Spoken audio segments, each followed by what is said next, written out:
This is Moshe coming to you from Galilee in Israel. Uh, Today is the 25th of February. It's about 9:49 in the morning. We're on a spell now. Those rains that they were predicting never came. We're at 47 now, but it feels warmer, 47 degrees. It'll be sunny all day, and we'll get up to 56, but they're saying it'll feel like 60. Tomorrow we'll get up to 60 and sunny, so it'll probably feel warmer. Thursday 63, Friday 65. Now they're talking about rain on Saturday again, but 50% chance. Don't know what'll happen with that.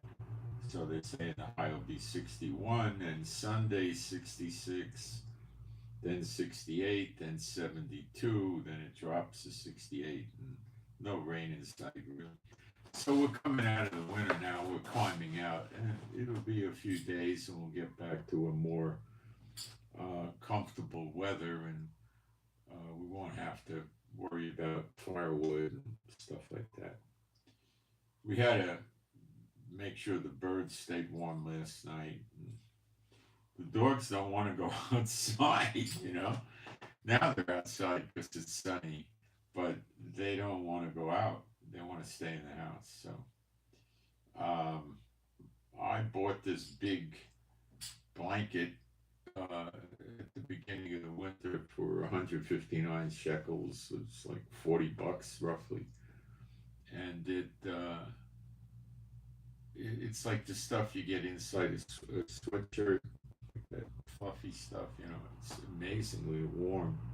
So I'm sleeping good. Okay. What we're going to talk about today, I don't usually get into the Ukraine-Russia war, but now World War III, based on the Russia-Ukraine war, looks very likely. And it's very complicated. It has a lot of moving parts. But it looks like now it's reached a point where it's going to happen in Europe anyway. Okay? And I'm going to break it down with you, but I'm not the only one saying this, believe me. Okay, it's on its way, Europe and Russia. And you got to remember that Iran, North Korea, and China are going to support Russia. They got treaties with Russia for mutual defense. And Europe's hanging out there in the lurch by themselves right now. And I'll break it down for you, okay? It's rather obvious Trump's finished with Ukraine. And why? He doesn't see an upside. Trump was talking to Ukraine about the $100 billion that America gave them. And Trump wants to know how Zelensky's going to pay it back, and he wants to use those minerals and metals that he has to pay it back. And he says, pay it back. Those were grants. Those were not loans. Well, that's the end of Trump and him. Follow the money trail. Trump's not interested in that anymore. So Trump sees Ukraine as a stone-cold loser. He's corrupt. He can't account for 50 million of the 100 million. Well, plus the European. I think the Europeans gave him about 100 billion. America gave him about 100 billion. Now, that may not be counting physical equipment, okay? And he spent 100-something billion of his own, 120, 140 billion. There's about 1 million dead in Ukraine and about 1 million dead in Russia, plus wounded. The thing's a joke. So, basically, there's an impasse. We'll get into it. And we're also going to talk about what's going on in Syria, Lebanon, and Gaza. Gaza shot 2 rockets at us last night. So this thing's blowing up. As we're coming to the year of recompenses, it's finally starting to come together more aggressively than we've seen it in the past. A lot more. All right, I'm going to go into the live stream, check that it's working. put some posts up. And I'm going to go into the live stream.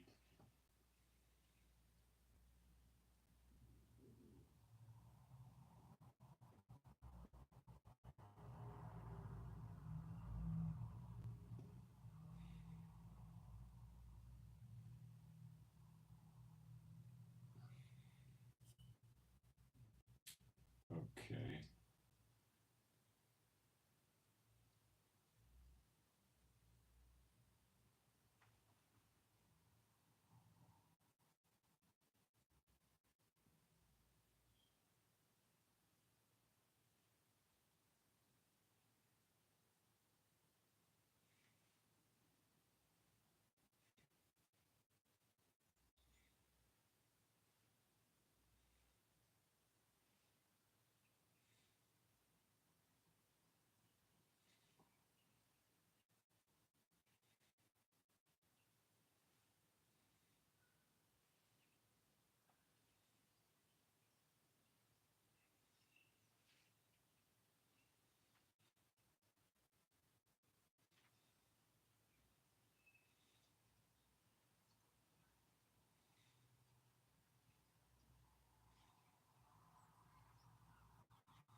Just another few seconds.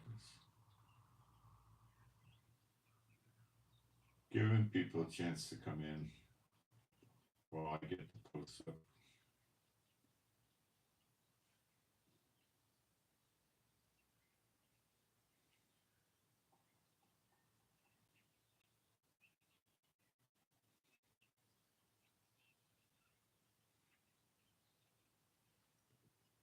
Okay.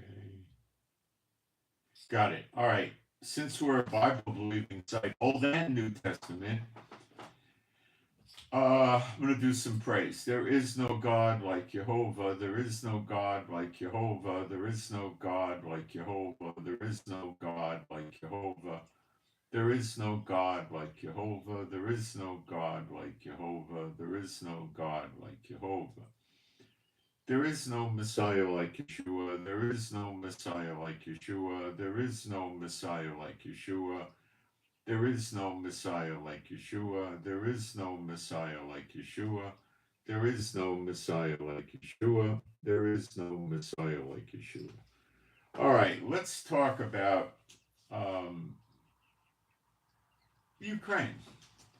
So Trump's inviting Putin to the White House. Putin actually set a date. I didn't write it down or look it up, but the date's been set. Putin is now talking with Trump about getting minerals and rare metals from Russia instead of Ukraine. Putin came out and said, I can get you 20 million tons of aluminum, 20 million tons, a ton's 2,000 pounds of aluminum at a good price, and you could stabilize your prices. At the same time, European Union blocked 13 Russian banks out of the SWIFT system. Stop. Look, Europe is going this way with Russia, and Trump is going this way. There's a lot of problems with this. Let me finish. Let me keep going. Putin laid out in no uncertain terms that he has no interest whatsoever, top to bottom, left to right, inside out, no interest in having a ceasefire with Ukraine. None. Okay? He said that all that's going to happen is Ukraine's going to rebuild and refortify itself. They probably have a 10-week or something like that, right? And, you know, the wounded, tired, fatigued, worn down soldiers get to rest. Equipment gets repaired. Supplies get brought in. Bunkers and military places and bases get rebuilt, communications get restored, and you got the idea. Ammunition gets shipped in, soldiers get trained. You don't need to have the soldiers rest that long. If you give them 10, 14 days, they're going to bounce back. Also, wounded soldiers during a ceasefire recover and come back to fight. Okay? So Putin knows this. He said, I'm not doing it. It's just never going to happen. Lavrov and Putin seem very strong on this. In the strongest way, they said it's never going to happen, which means you want a ceasefire, wipe Russia out. That's what that means. Now, Putin says, I'll negotiate with the EU about Ukraine, and the EU says they won't even go talk to Putin about it. They refuse to negotiate with Putin. The word for this is at an impasse. Okay?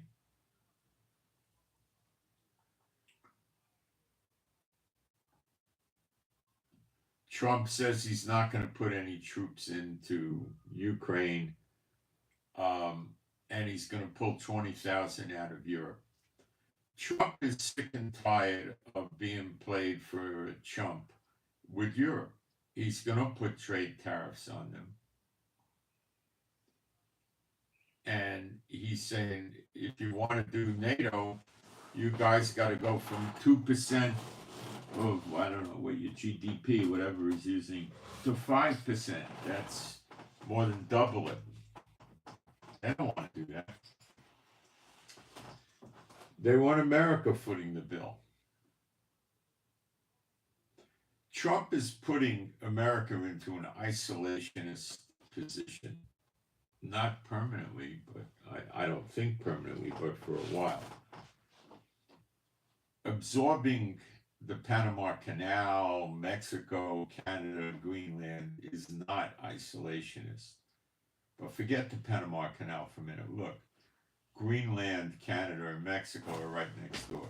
Trump realizes the threats that he has for America right now.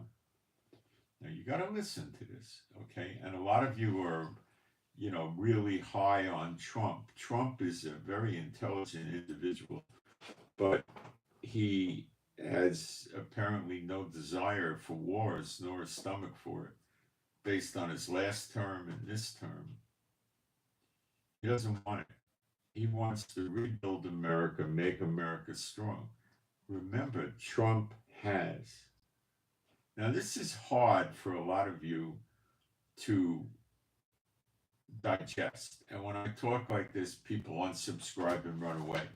If you want to be an ostrich and just say, Trump's going to save us, Trump's no God, okay? Trump ain't going to save you. The Bible talks about this. And a lot of you, America can't be the daughter of Babylon. Well, you don't study your Bible. In Jeremiah 50:51 and Isaiah 47, it's clearly America.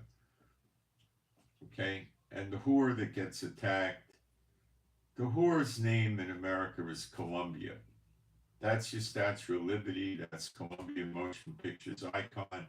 And that's who the capital of America is named after. D.C., District of Columbia. Mad upon her graven images. There you have it. A lot of you will never believe this, no matter what, till it's over, and then it's too late. And that, I'm sorry for you, but I'm doing my part. You want to reject knowledge. Scripture says Yeshua will reject you. America is the great voice in Jeremiah 50:51. The hammer of the whole earth sits on many waters. Atlantic, Pacific, Gulf of Mexico, 8,000 rivers, about that many lakes, the Great Lakes, which are like oceans already, right? How could it be the Vatican? They're sitting on many waters. Mingled people, it says in the Daughter of Babylon. 200 to 300 people live in the Vatican. Do you know that? How many Jews live in the Vatican? None. Does it say in Jeremiah 50:51 the Judah and Israel, lost tribes and so forth, are going to come out of America when the big attack comes and come to Israel? Yes. How's that going to happen in the Vatican? There's no Jews there. Are they on many waters? What? They got toilets, fountains. They got no waters. Holy water in bottles. What do they got? The hammer of the whole earth? Who listens to the Vatican? Do the Buddhists listen to them? No. Does Islam listen to him? No. Do the Hindus listen to him? No. Do the Jews listen to him? They don't follow him, but they hear him if he talks. No. Do the atheists listen to him? No. Do the communists listen to him? No. Do the Satanists listen to him? No. Who listens to him? The evangelical churches? The Pentecost? No. The Catholics, that's it. So you got like 7 or 8 billion people in the world. You got 1 billion that listen to him. The Catholics. The great voice, the hammer of the whole earth, they don't even have an army. They got bodyguards, security guards. It can't be the Vatican. Can it be Mecca or Medina? Is Saudi Arabia, which are in the desert? Are there any Jews there that are going to come out?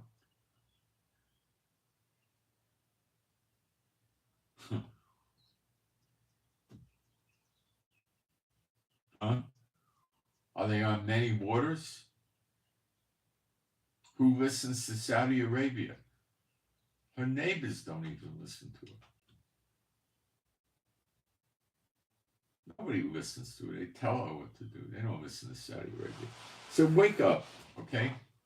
It's not just Washington, D.C., because when you read the text, it says cities. It keeps talking about cities. I will kindle fires in and around their cities. That's Jehovah talking. You had a big one in North Carolina. You had a big one in California. You think there's no more? I don't. All right. So Trump is sitting there and he's saying, what the heck do I need to go fight Russia for? Europe's got a problem. I don't got a problem.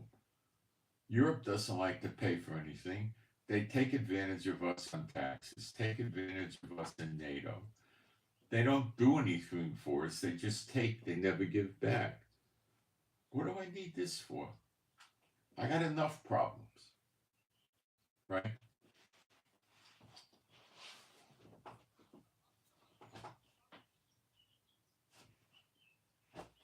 He's done. Putin just did over the weekend 400 drones at different times against Ukraine, massive attack. Putin, they're, I believe, currently still the Baltic countries, Scandinavian countries, Canada, lots of countries there in Ukraine talking to Zelensky in Ukraine now. Did Russia stop attacking? No. Did he attack the foreign politicians? No. No, he didn't go that far. But he was launching his I don't know if it was long-range bombers, his big bombers. Listen, Putin has Tupolev bombers that break the speed of sound. He has lots of bombers. He doesn't really deploy those in Ukraine very much, or, but they hold massive amounts of bombs. And if he decides to start flying them in, where they drop massive tonnage of bombs, he could do that all day. He'll start obliterating the place. He has to be careful. Some of Ukraine's air defense missiles are good. He has to watch that. Okay.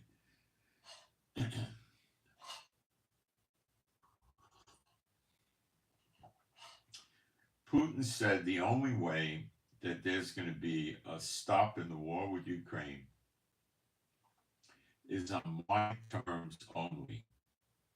You have to satisfy me or I'm not stopping. He's currently winning the war. He's gaining more territory day by day, week by week.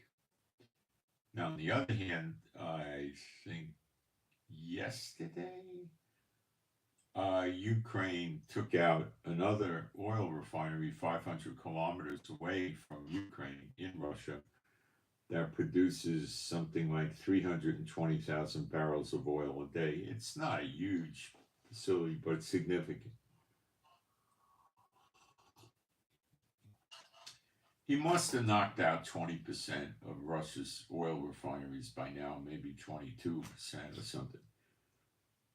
But Russia's got a massive amount of oil, so Russia just rebuilds the refineries. That's all that happens. He doesn't take the oil away from them forever. When you hit a missile depot and you blow the missiles up, you take those missiles away forever, but not with oil. They rebuild the refinery.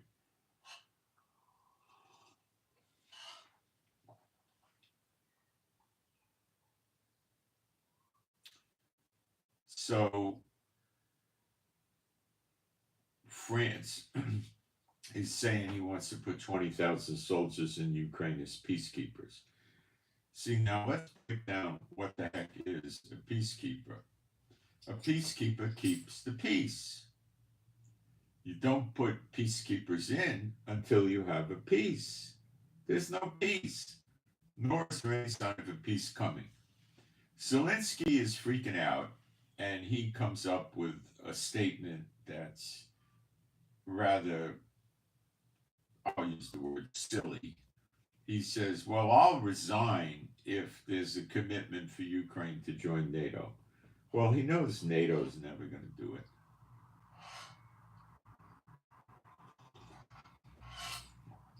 It's an empty threat. If NATO lets Ukraine in, the day they let them in, they're at war with Russia. Now, over the last probably 70 years, 80 years,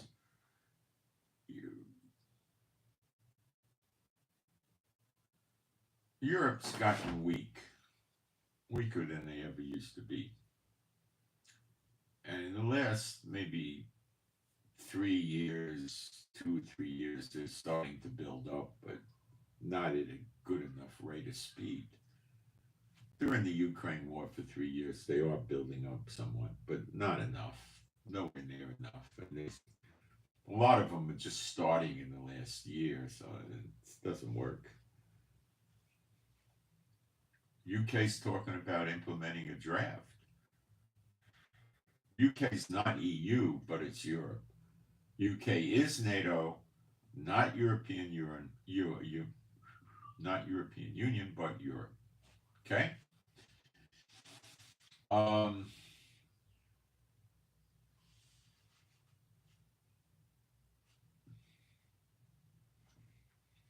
What's going to happen when Putin comes to see Trump is Trump's going to schmooze with Putin. And they're going to talk about how they can benefit each other with trade, which is going to mean lifting sanctions. How can Trump trade with Russia if they're under sanctions? He can't. So when he's talking about trading with Russia, he's talking about lifting the sanctions. Duh, right? Trump's not about to break his own sanctions.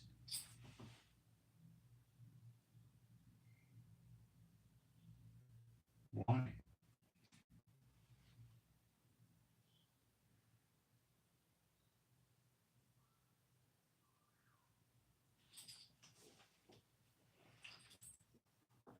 He can't.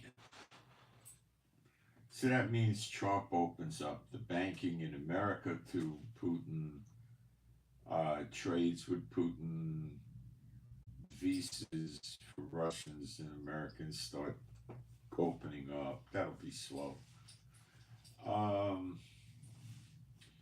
It would mandate that Trump no longer gives any type of aid to Ukraine.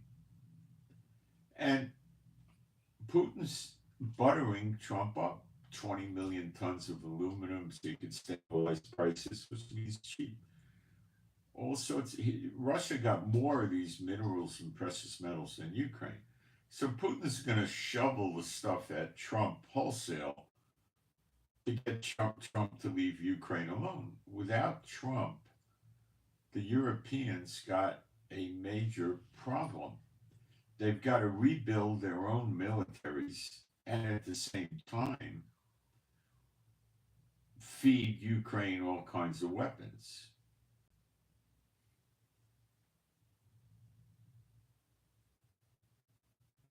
Got it?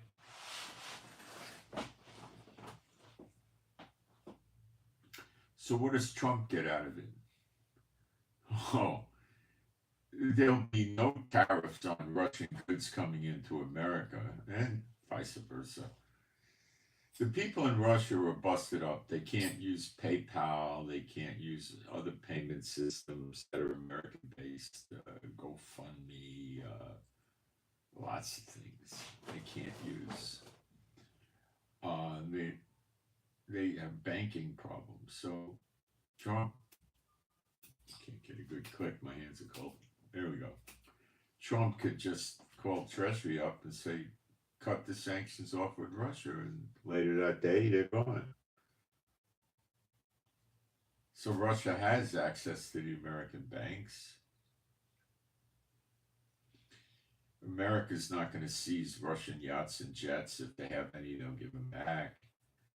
Europe's not going to do that. Europe is not what it needs to be, guys. It's in the 70s, it went weak. Okay. They got into all this liberalism. Okay.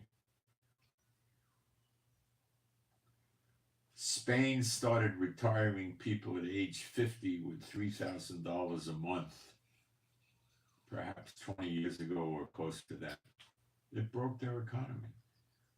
At 50, first of all, people can work till they're 60 easily. And giving them $3,000 a month, they can went gallivanting all over the world.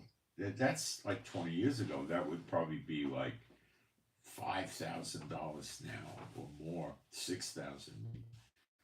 They were living high on the hog. Excuse the phrase.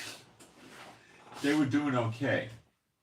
And other countries are doing the same. Norway operates like, I think when somebody retires there, they get like, I guess it depends on how long they were working, something like 60% of their wages.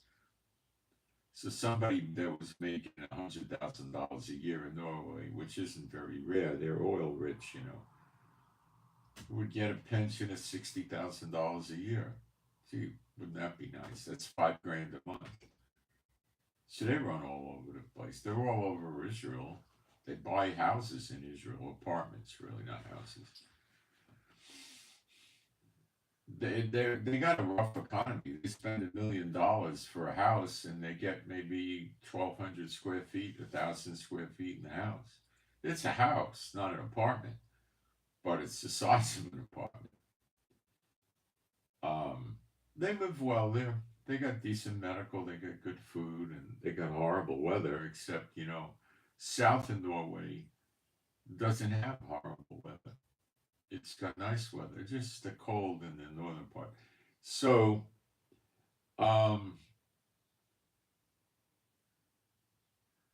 America had Elon Musk take Starlink satellite stuff, works on internet, and you can make internet phone calls, I suspect, using like WhatsApp or something like that. Turned it off to the Russians in Ukraine very recently over the weekend or something like that. So they still took an action against Russia, but that's a soft action.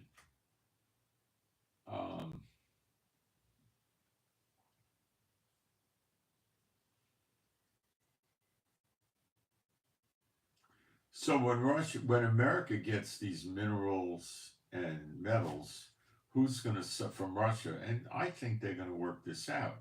Who suffers? Well, Mexico and Canada. So is Trump going to go invade Canada? I doubt that. Is he going to get into tariff wars and political disputes? He already is, definitely. With Mexico, it's worse. He's going to do something about the cartels. And relying on the Mexican government to do that is like listening to Hamas tell you they're never going to declare war against Israel again. It's stupid. The cartels and the Mexican government for decades are the same. They're not going to put a guy in that has teardrop tattoos on his eye, down under his eyes, and his whole face is full of tattoos, and he's an obvious gangbanger. They're not going to put him in as the president of Mexico. It's a giveaway.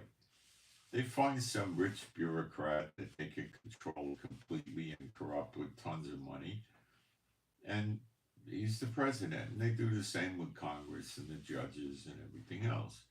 How the heck else do you think they flourished all these decades? They got more money than they know what to do with, literally. Okay? And the Mexican army and police don't do anything. Listen, in my mind, everything from the Texas border down to Argentina is horribly corrupt and crooked, all involved with drugs. And, the best of the two, which ain't very good, is Argentina and Chile. But boy, I tell Americans want to go there, you're crazy. They'll skin you alive there. They see America like everybody else, somebody to be exploited. And when you're an American, you're rich. And they'll exploit you and they'll be violent, and it's a very, very bad place to be. The Caribbean islands are very much the same, except those people are not violent. They don't have cartels. But what the people will do is sue you in their crooked courts with crooked lawyers and rip you off if you're a businessman. If you're just a tourist and you're hanging around there, your hands off. They don't want any problems with tourists because that's their source of income. They don't make any. Well, Jamaica makes a few products like coffee and stuff, but generally speaking, these islands can't make anything, and everything they have is imported. So it's very expensive to live. So private companies come in and build hotels, and they sue these. The employees are always getting in labor disputes with these people, and they get tremendous benefits to avoid labor disputes. And when they file a labor dispute, probably 98% of the time they walk away with some money. So there's no clean break with an employee. They're always going to go after you because the labor judge and the labor commissioner is one of them, and he knows if he's not crooked and throw all the cases to the locals, he'll be out of there. So they have to keep prices high. So these people work in these hotels, and the international companies that own these hotels making the money. But the people there don't have an amazingly high crime. Well, some of them they do. Where are the crime rates the highest down there? To the islands that America has. U.S. Virgin Islands and Puerto Rico. Does that tell you something? They're the worst. Jamaica's bad because it became drug oriented, But a lot of the other islands they're pretty okay and safe, and you can walk around in there, but if you're looking to get out of America or Europe for the winter and you want to go someplace where it's warm and lay out in the sun for a couple of weeks and eat good food, and you could afford probably $300 a day plus another 150 for two people maybe for food and entertainment, you can go down there and have a pretty relaxed time. There's nothing to do in these places. I've been to most of these islands. There's nothing to do. I mean, nothing. You can walk around the village, the city, and you could see people selling baseball caps, t-shirts, sunglasses, watches, pocketbooks, cheap jewelry, expensive jewelry, suntan lotion, soda, McDonald's and places like that are there.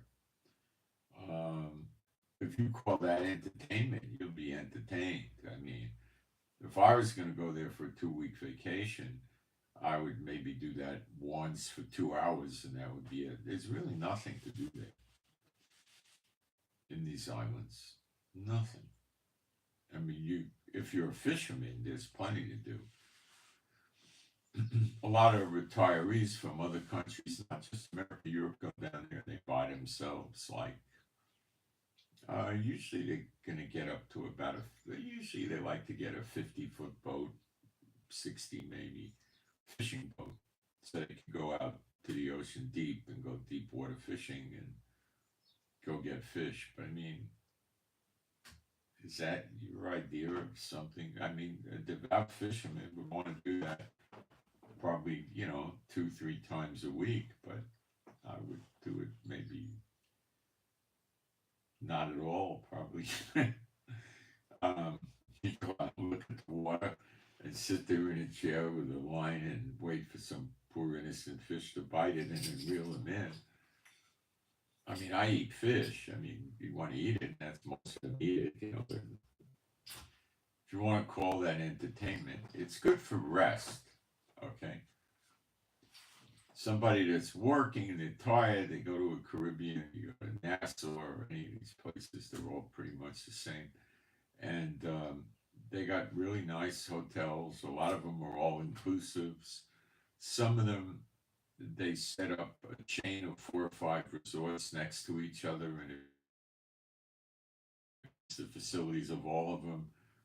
And you could eat in the restaurants in all of them, which are predominantly buffet. Shows at night, locals. They don't have any name brand entertainment. They don't have any of that. And bars. And so they have big swimming pools. They got water slides. What else do they got? Jacuzzi.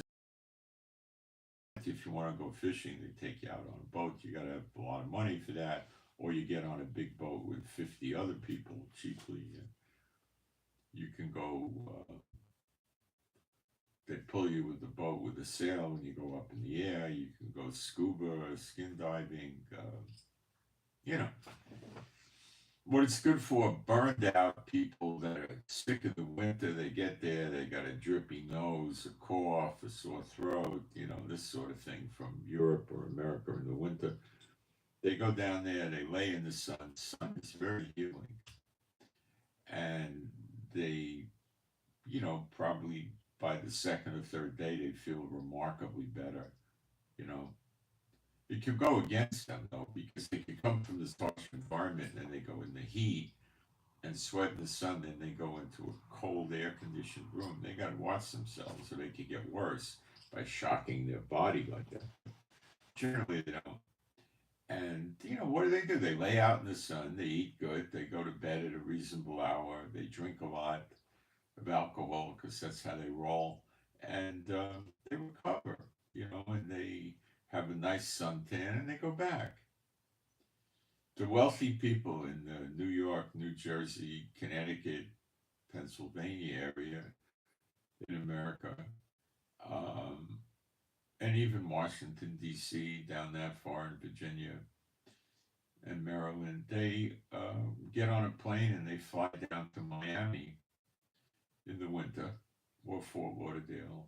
It's about 2.5 hour flight from New York. It'd probably be less than 2 hours from DC, depending where you are, or Boston more. They fly out on Friday. They leave early. They get there Friday evening. In the winter, the days are short. They really don't catch the sun Friday. They check in, they eat, and they get up in the morning, and they go out there on Saturday, and it's all day in the sun by the pool or the beach, right? And they do whatever they want to do. Some Saturday night they go out to eat, they go see a show, they go shopping, whatever they want to do in Miami. And then Sunday repeat. And then Monday they take an early flight back to New York. And they're in the office before lunch or lunchtime. And they got a tan, you know. And a lot of them do this enough um, during the year that they keep their tan all year during the winter. But anyway, Trump's getting rid of federal employees. He's sitting there saying that these federal employees aren't even going to work. Go back to the COVID days where they don't have to go to the office, they work from home. He says they're doing nothing. For years, they're just getting checks. That's why Elon Musk is sending them these emails that are telling them, tell us like 5 things you did in the last week that were productive. And he's using artificial intelligence to analyze it. If they don't do it, they're going to get fired. And Trump sent a follow-up.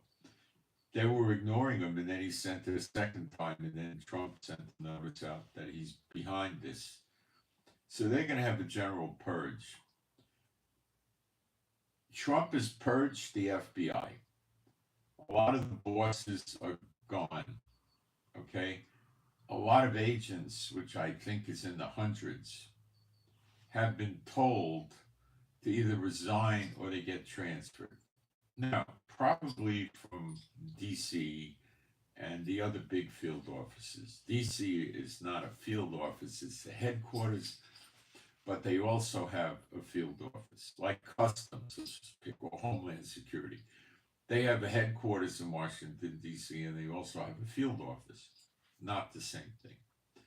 The people in the field office work, the people in the headquarters are bureaucrats. What does a bureaucrat do?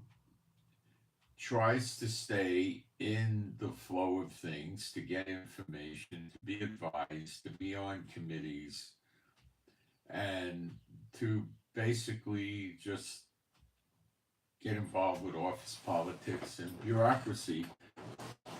Basically blithering idiots. They do nothing. That's how the Satan bots generally are.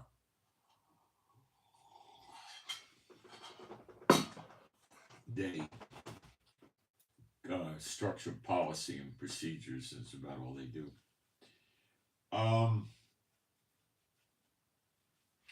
So why is it painful for them to get transferred? A lot of them have been in DC or New York, or where are the other big field offices? LA has a reasonable one. There's not that many big ones that are really big in America. Okay, good size, but not that big. Remember, the UN is in New York, and there's many consulates in New York, and in DC is where the embassies are. Embassies are higher than consulates. So they're over there, they're doing a lot of that, surveillance and stuff like that.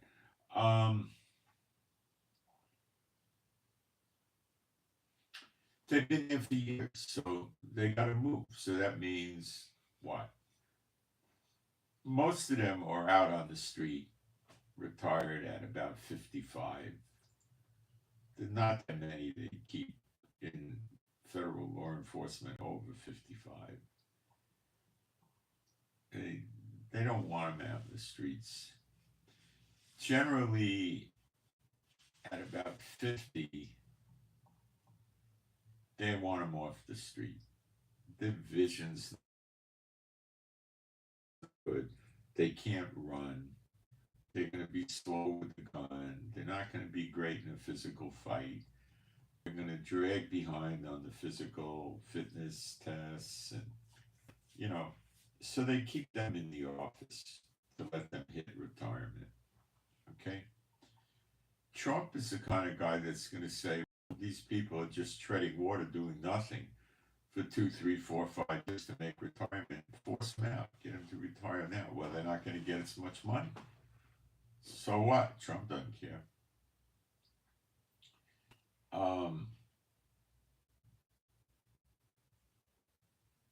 you don't see, 63-year-old FBI agents running around unless they're big shots at the high end. They don't arrest anybody or go out on the street. They probably don't even carry their guns most of the time. So what do they usually do? They don't really get in at 21. Usually they're 23, 25, 27. They're older, So they put 20 years in and they like to get rid of them after 20 years. But they're going to get a lot more pension at 25 or 30 years, then, they don't want to keep them around. They're not that good. It's a dangerous job, So they move them. So these guys have been there for years. So they got to uproot their families, their kids. Most of them still have kids. That's what I'm trying to tell you. They might be in college or something like that, or high school. But most of them got kids. Okay? Not all of them. A lot of the LGBT people wouldn't have kids. So they're in the FBI, all right, And they shift them to another city. So the drill would be, in my opinion, they're in the other city for a year and then they'll transfer them again until they resign. That's how they'll get rid of somebody. They might put them on graveyard shift. The FBI works 24/7.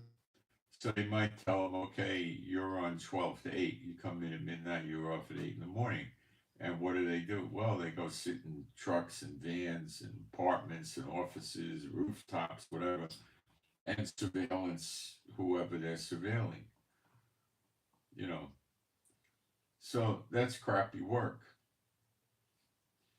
You're sitting in a van, okay? The chances of you being by yourself are rarely going to happen. You'll be with another person. So the van starts to smell from food, from body odor. And what do you think they do when they got to go to the bathroom? Number 2 in the van, though. Number 1, a receptacle. And hand wipes, maybe, And, you can keep some sort of small heater running in the thing in the winter. But, what do you do in the hot weather? It's not choice work, okay? Now, doing surveillance is not undercover, okay? All FBI agents have to do surveillance, and surveillance frequently requires dressing funny to fit the role that you're taking in surveillance. Okay, so anyway,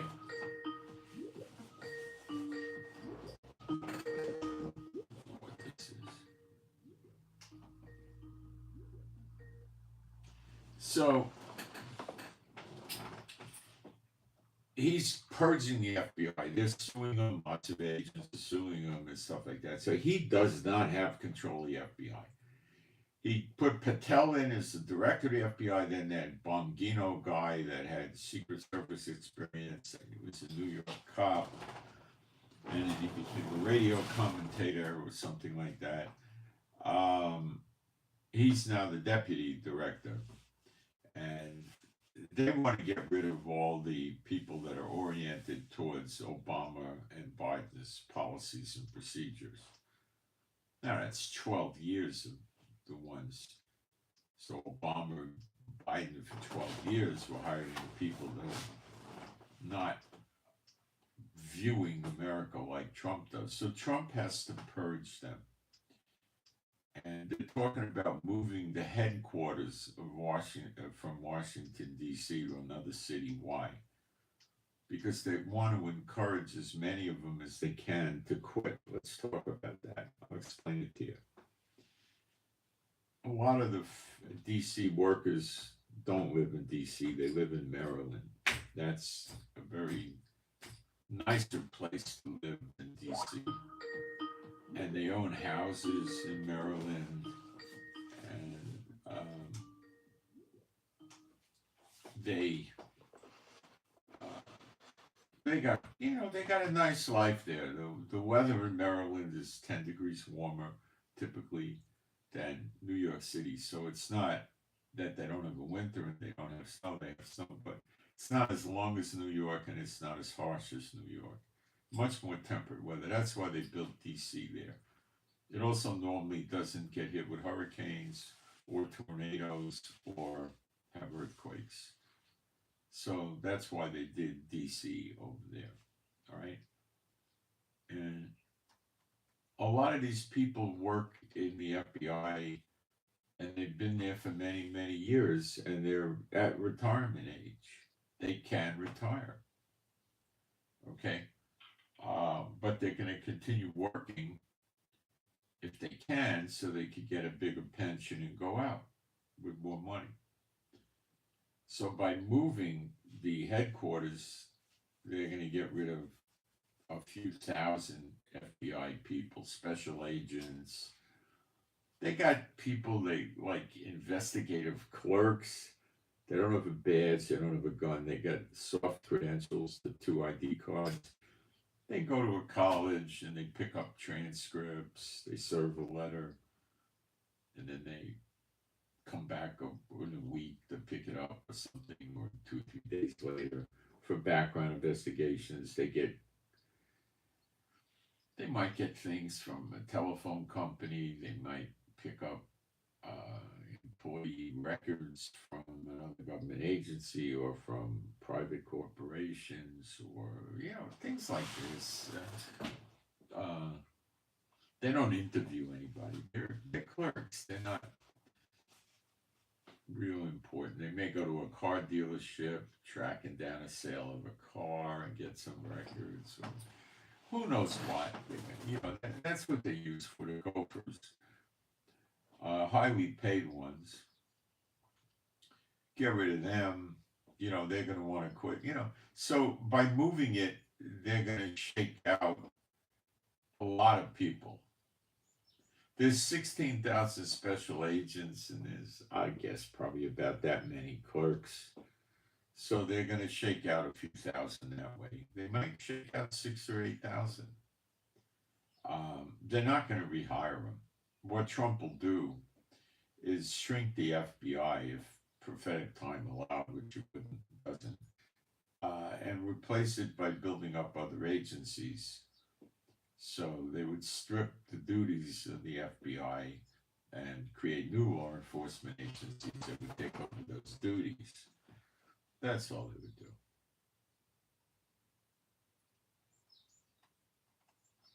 So, you got Homeland Security, which is basically an anti-terrorist task force, but, he would, like ATF does, alcohol, tobacco, firearms, and explosives.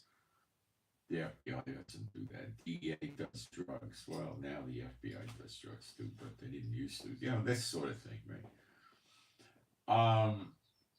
Because he's just going to keep getting a lot of them to quit.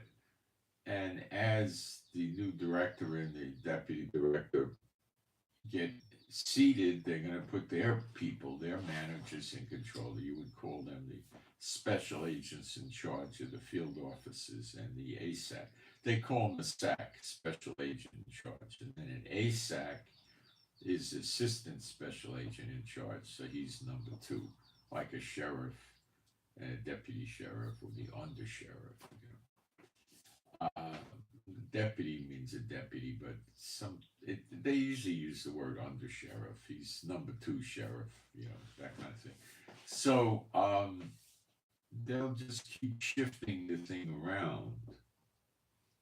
Okay.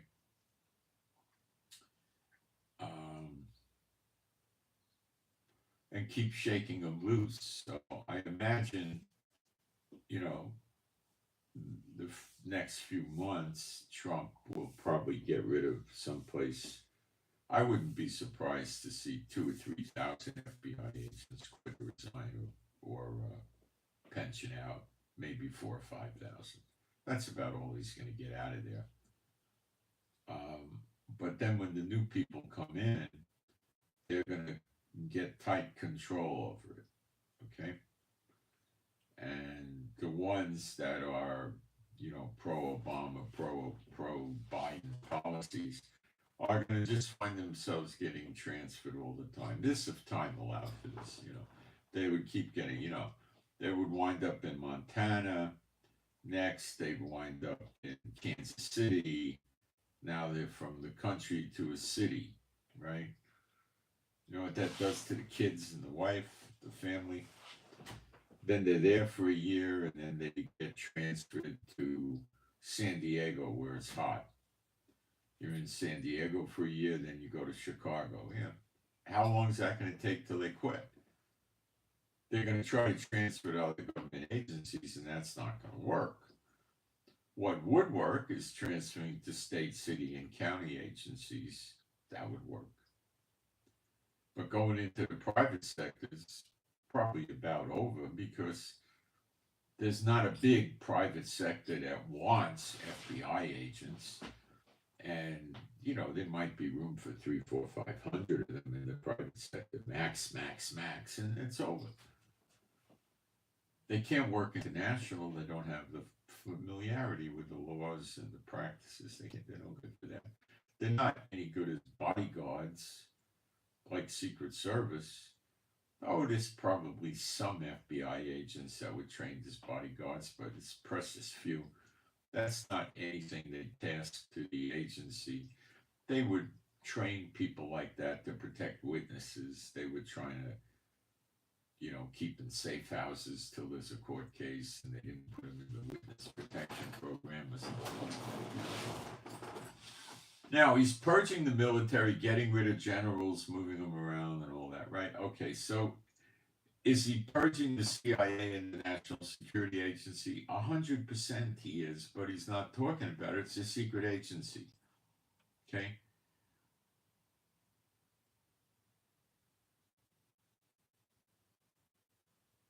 All right?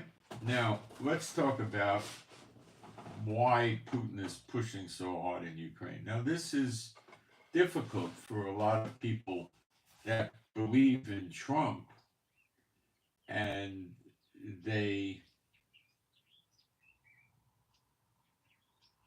hold on a second.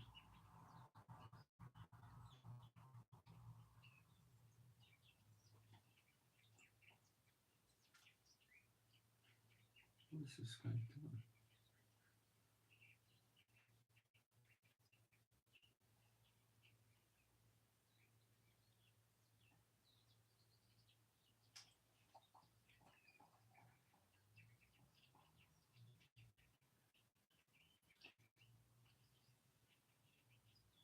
Give me a second.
All right.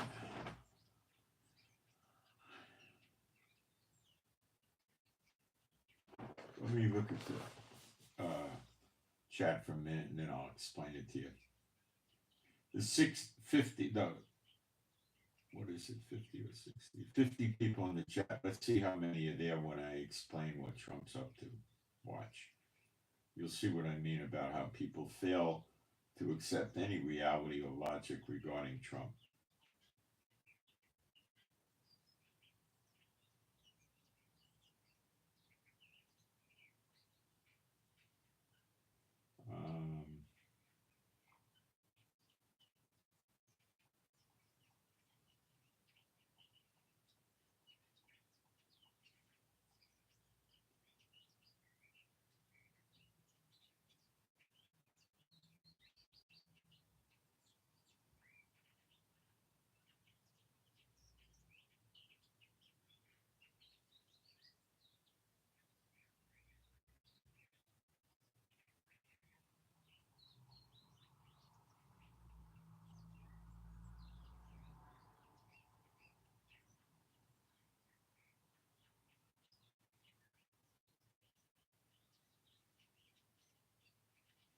We had a lot of these people that just get great pleasure of running around making obscene comments and chats. Okay, they plague everybody in YouTube. They just keep doing it. It never stops. The big channels, little channels, nobody seems to be able to get rid of them. YouTube can't control it. All right.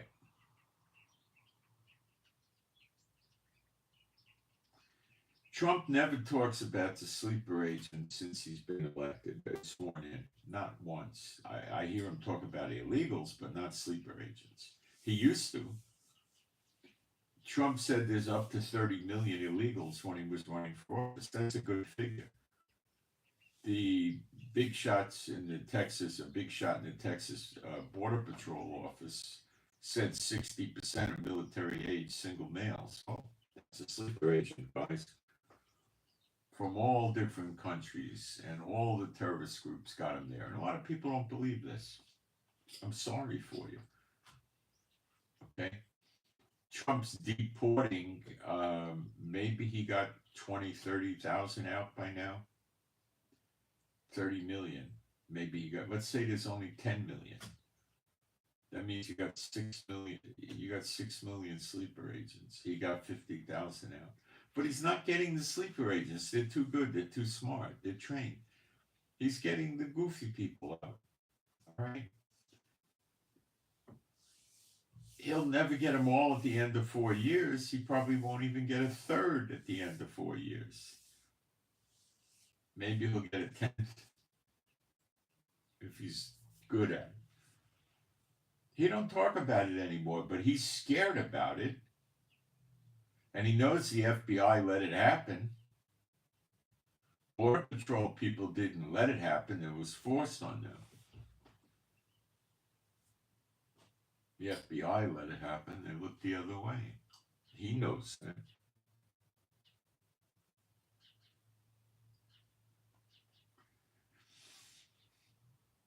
Now, some of them are probably going to wind up going to jail, because that's a great way to get a lot of them to resign. Start, you make it known in the agency that there's arrests coming. And you also make it known that if you resign or retire, we're not going to prosecute you. Easy steezy.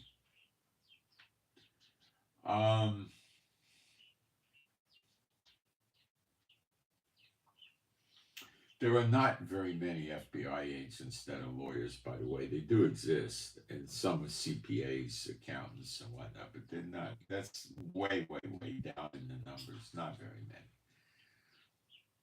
All right. Now we go to be an FBI agent, you've got to be basically a liar, because that's how they operate. You know how they get people to roll over on others and confess and stuff like that and get immunity? They use witchcraft and sorcery. That's their biggest tool. If you're not an SBOT, what future do you have with them? I mean, there's plenty that are not SBOT, but you're not going to have a good job with them. You're not going to, it's what it is. Really. All right. So,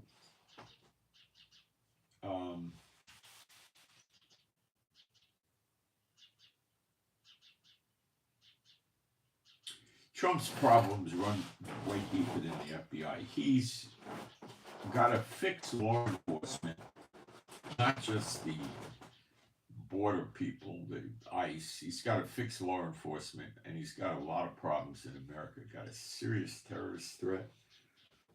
He's got a country that's divided. He's got a government that's divided. And he's got a horrible economy to deal with. He screwed up. Did he do it? No, he inherited it. But it's a mountain. Okay? So they're trying to reshape the FBI. He's trying to reshape the military. You're talking Coast Guard, Navy, Marines, Army, Air Force, the whole thing. Because Obama and Biden messed it up and put idiots in. Okay? You see Air Force guys at Air Force runways waving in jets that just landed, wearing dresses. Guys wearing dresses. Okay, so the Air Force is really, all the agencies are seriously messed up. Okay,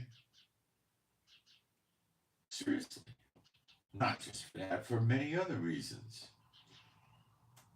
A lot of them are in the military because they came out of the ghetto and they needed a job, and somehow they managed to get out of high school. And they go in the military and they get a sign-up bonus and they got a life. What kind of job does a high school graduate get in a big city in America?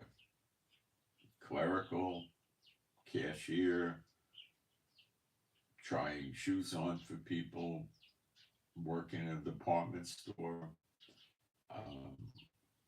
restaurants, bars, nothing. They can't get any kind of a good job. There's no security.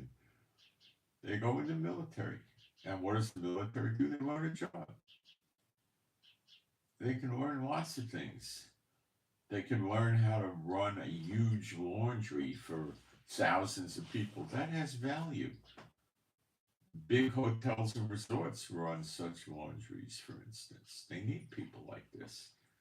They grab them up from the military because they know how to do it. Cook, you can be a cook.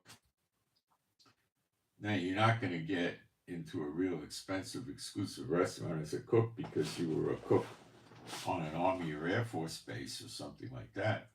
But Denny's and places like that will hire you.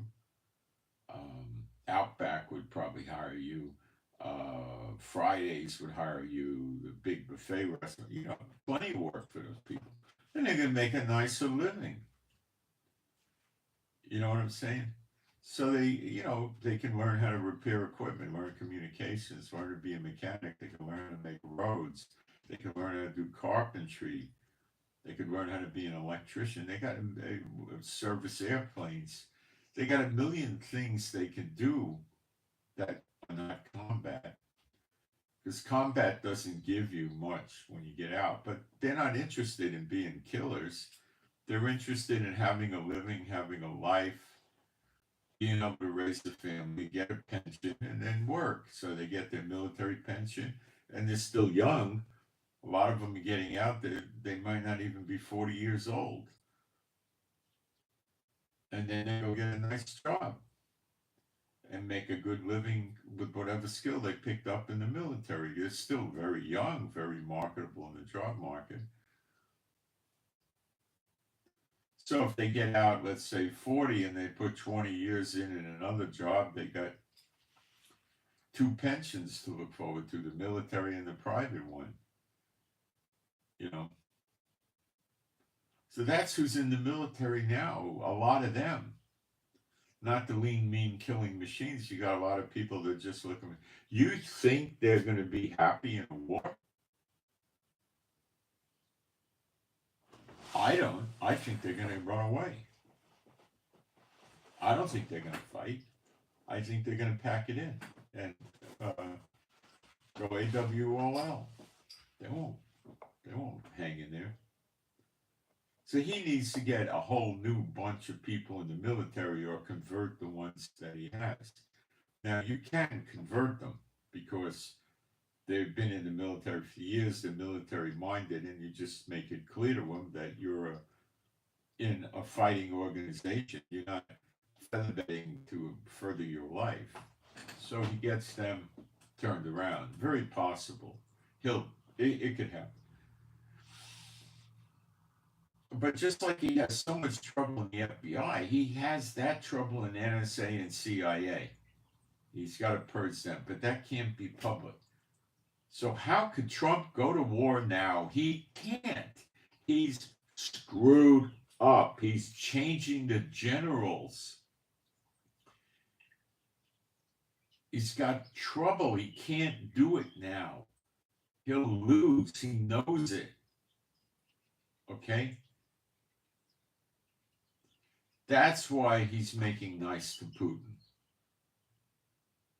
Okay? he doesn't care if he has to throw Ukraine under the bus, okay?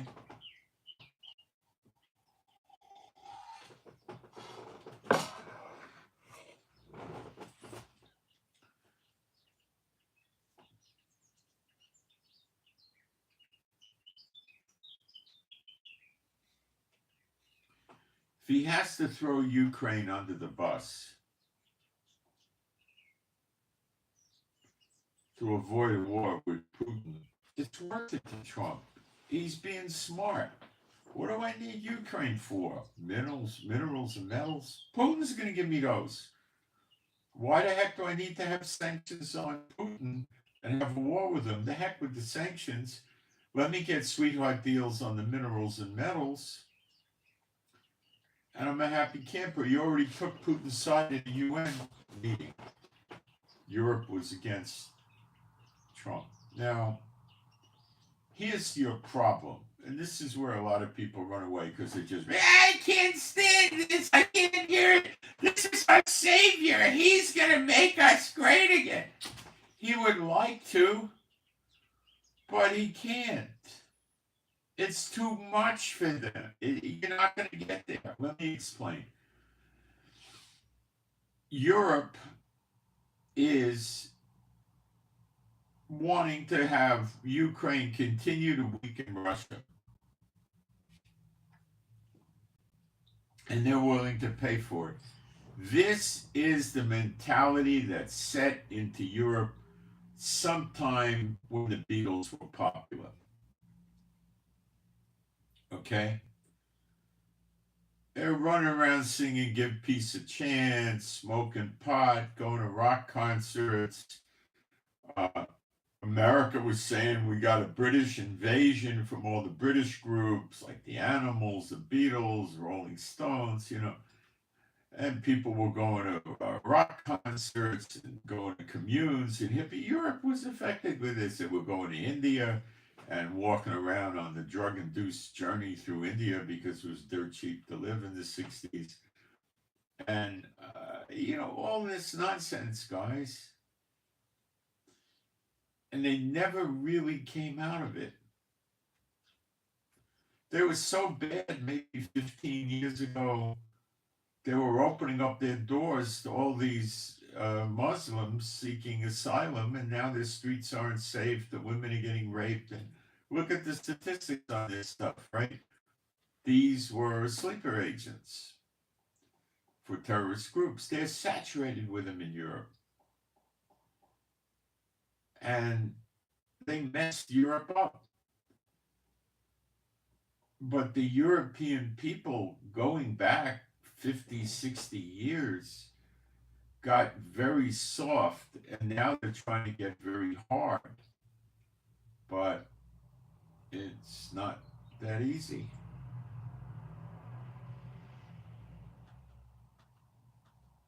You look at the jails in some of these countries, the inmates get a room that is nicer than a college dorm at a rich school. They got windows that have like unbreakable glass, and they have a bed, they have a toilet, a shower. Usually in the room, they usually have a toilet in there. Some of them maybe have to go out to use the shower. They have a computer. Sometimes they can get online. They got some kind of TV, a little bit of furniture in there, a dresser. They're usually not locked in there very much at all. They can walk around. Oh, they gotta. And then, somebody in America would get sentenced for something like 8 years. They give them a year in Europe. They got a lot of problems. Okay? They got a lot of problems.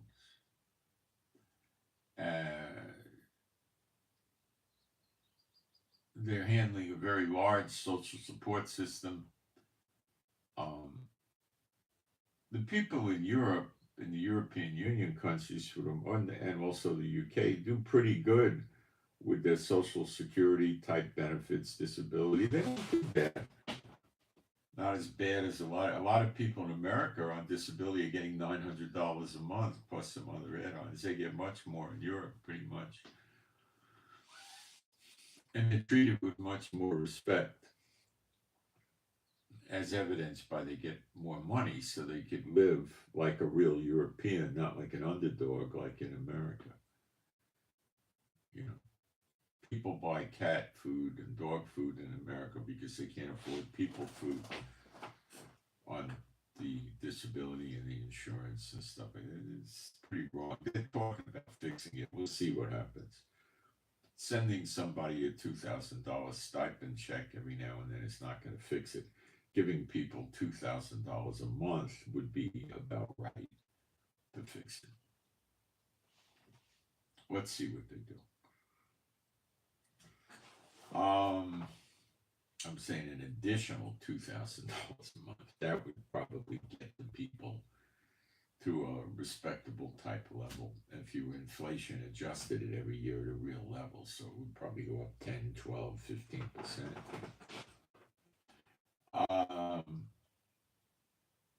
They're not. They want Ukraine to do the fighting for them. How much more does Ukraine have left? He lost 1 million people. Tons of equipment. Maybe, you know, it's going to come to an end. Trump sees it doesn't go anywhere.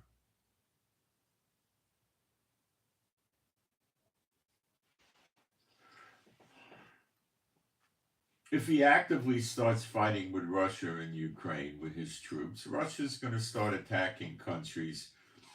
And Russia could wake up and say, we had enough of Trump, and send some submarines to start dropping missiles on DC and stuff like that.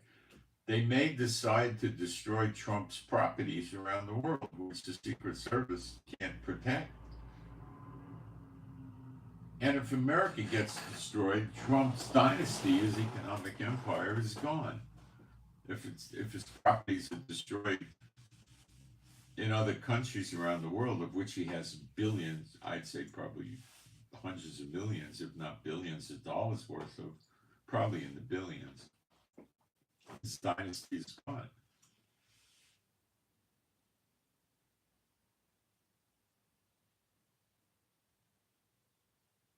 If one of his properties gets hit on a vindictive attack by Russia or somebody, the insurance companies will cancel Trump's insurance on these properties. That's it. They're not looking forward to a $400 million payout. You know, people don't like it when I talk like this, yet it's true. Check it out. Look up Trump's overseas properties, or maybe better search Trump's foreign non-USA properties, and then look up Trump's USA properties and see how much this guy has. Maybe they're in the name of the kids now, but it's still his.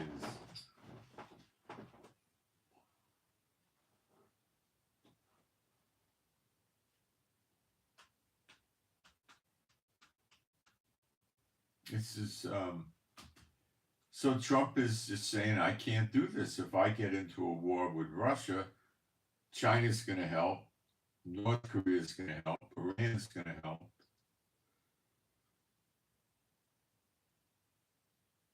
See, Trump's aware of the trap.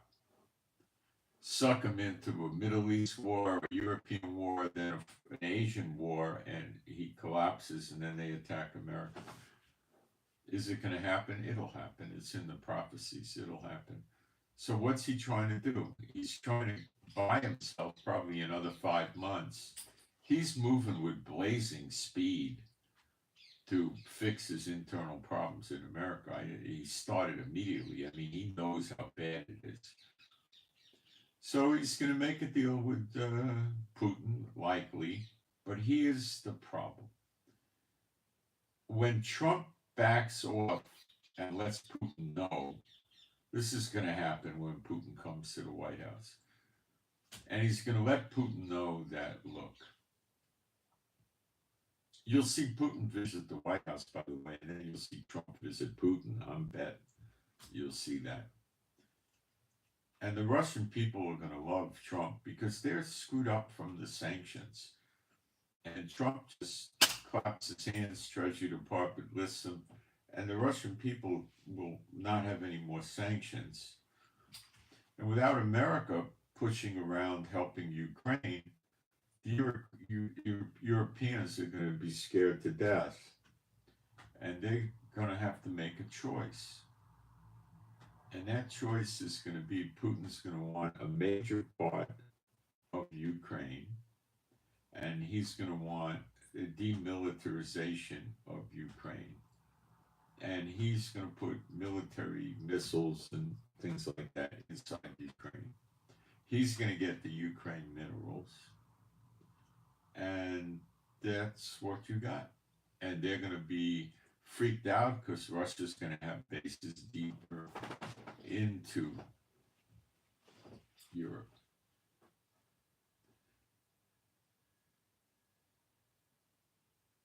What about NATO?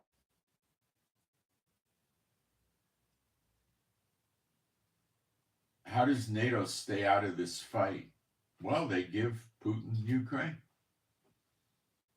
But then Putin's going to take another bite and another bite and another bite. It's monumental for Putin to have Trump in his pocket and not be fighting with America. Oh, he likes it. Because he knows the sanctions are gone.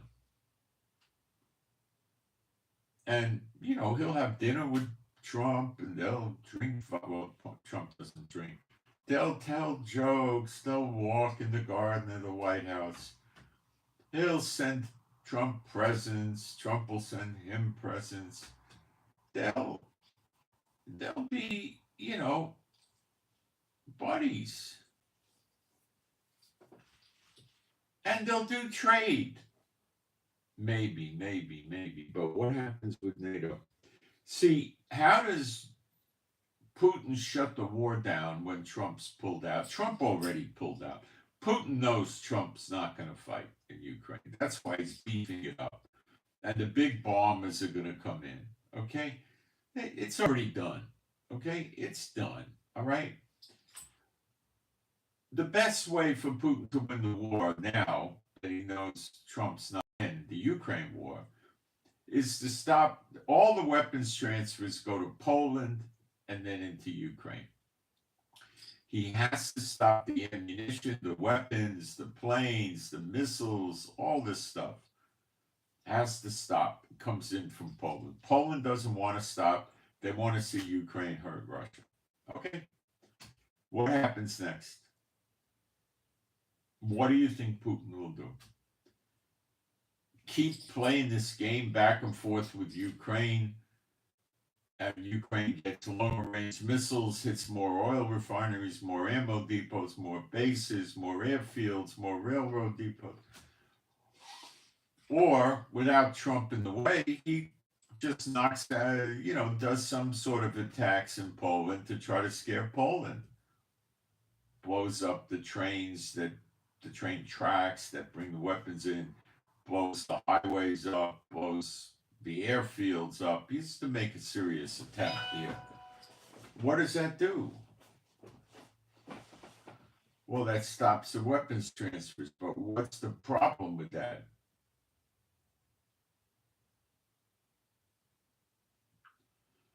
The problem with that is NATO has this Three Musketeer thing called, you would call it all for one and one for all. So when Putin attacks Poland, he's attacking NATO as a whole. Okay?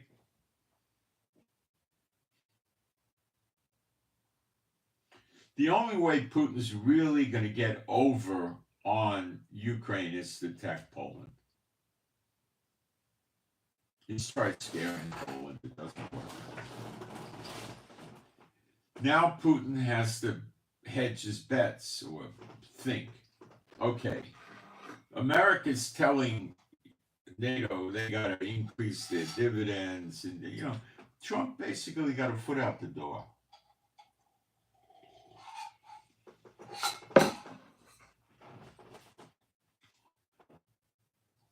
Is Trump capable of leaving NATO at these times now?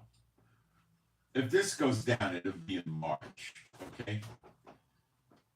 I don't think Trump would say, okay, I'm going to put, 35,000 soldiers into this, 115 planes, 12 warships. He's going to tell NATO, this is your problem, I'm out. Trump's going isolationist. His plan is to not get into all these wars because Trump's interested in money, not war. War's a waste of time to Trump. He just wants to make money. He who dies with the most toys wins. That's the Satan bot's definition of life, basically. They're under a deception. So if Trump goes into the war with NATO, then Trump's at a war with Russia. And Iran and China and North Korea have treaties with Russia, so they're going to be in the war against America. And they will likely not say, oh, we'll just attack NATO, not the NATO countries. No, they'll attack the NATO countries, including the USA. And they'll strike America on the homeland. And this may very well happen, because I would say Trump knows that if he walks away from NATO, he loses basically all his allies, at least in Europe.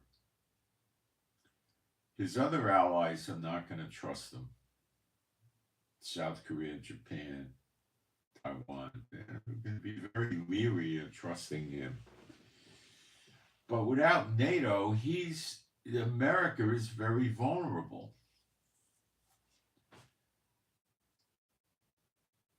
The big axis of evil with the little players would go like this: North Korea, China, Iran, Russia. The little players, Belarus, the stand countries around Russia up there in the north of Europe there.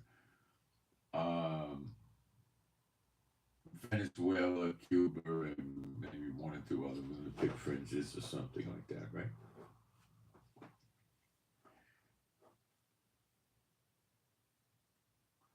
Trump doesn't want to see these sleeper agents go wild in America.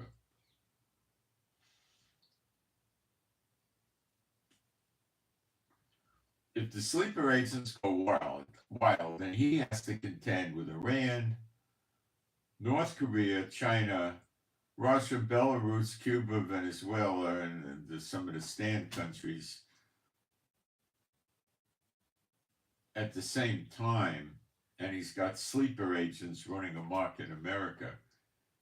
He knows he's finished.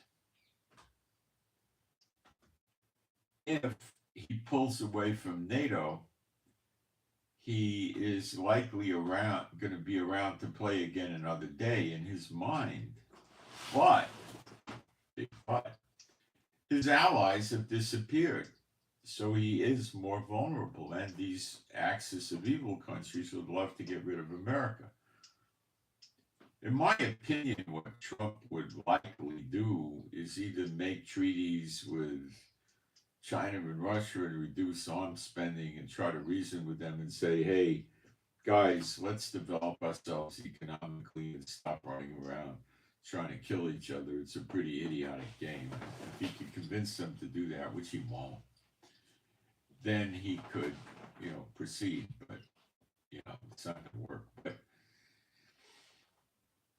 if Trump doesn't leave NATO, he's in a war with Russia, China, Iran, North Korea.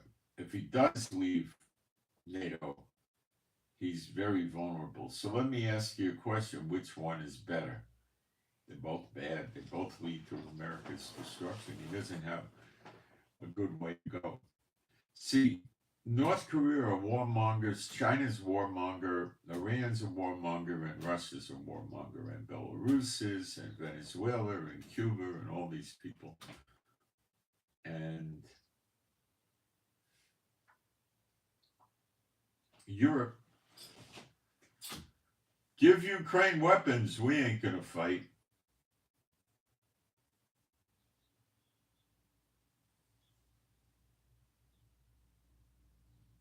One way or another, Trump's going to be in the war.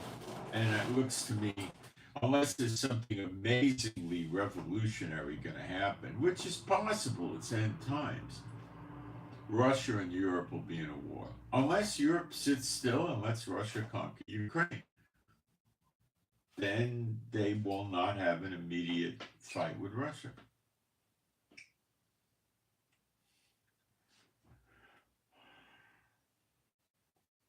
I don't see any way for Russia to win if the weapons transfers continue to go to Ukraine. So I'm going to have to take a stand with a lot of people right now and say World War III is coming, starting in Europe. And the Middle East, we're going to cover right now, is heating up too. And I think America is going to have to be involved in the Middle East as well, because he's very afraid of them taking over the oil and everything in the Middle East. That's frightening to him. So he's going to definitely get involved in the Middle East. And there's a very high probability, guys. The reality is he going to pull away from NATO with all the stress in the world? No, I don't think so. I think he'll hate it. What he's really trying to do, and he's going to continue this, is to get Putin to back off.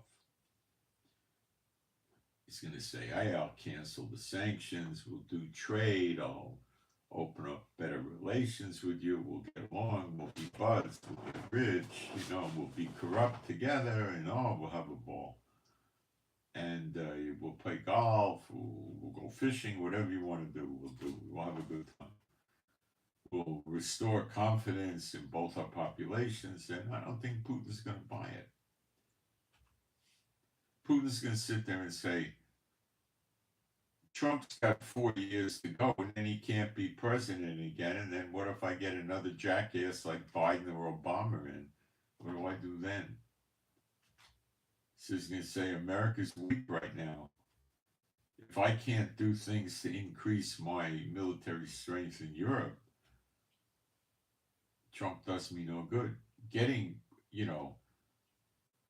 hundreds of miles of territory in Ukraine as a buffer between Russia and Europe is worth a lot, because Putin gets to put a lot of missiles and planes and artillery and all sorts of stuff hundreds and hundreds of miles away from Russia. So he's greatly improved his security. Basically, there's probably going to be a war. The only way it's not going to work is to get Putin to back off. And that's the path Trump's taking, because he's bright enough to see that. And I don't see it working. I have to say, I have to throw my hat in terms of looking at this from a secular point of view, that, it's going to blow up. And that takes us to Jeremiah 30, verse 11, where he says, the Lord says he's going to destroy all the nations he scattered the Jews into. He scattered the Jews into every single nation in Europe, including Russia. And they're about being the year of recompenses, and it's beginning to close out. They're going to knock each other's lights out. So based on what I see on the secular front and what I see in Bible prophecy, I'd say we're going to go. Now, when I say they're going to go, they might temporarily stall it or something like that. But I don't think they're going to be able to do it for long. It's going to blow. It's going to blow them.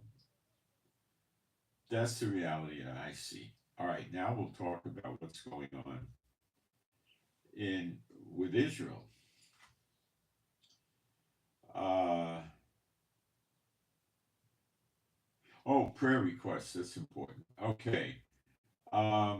First prayer request for SH Sam Hotel. SH Sam Hotel and MF Mike Foxtrot. Healing, serious healing. We're asked again to toss Mardi Gras parade. Very satanic event. They had to stall it for 2 days because of rain. They're starting it up again. Toss everybody participating in the Mardi Gras parade in New Orleans. Try doing it a few times a day for effect. It'll help. KB, Kilo Bravo. KB, Kilo Bravo. Toss this guy, Kilo Bravo, and pray that this person overcomes addiction. Toss Kilo Bravo KB, overcomes addiction, and cancel the spiritual warfare against this person. I'll be right back.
So yesterday, Gaza shot 2 rockets at Israel.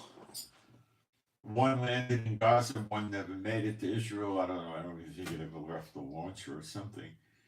We retaliated by bombing the sites of the launches.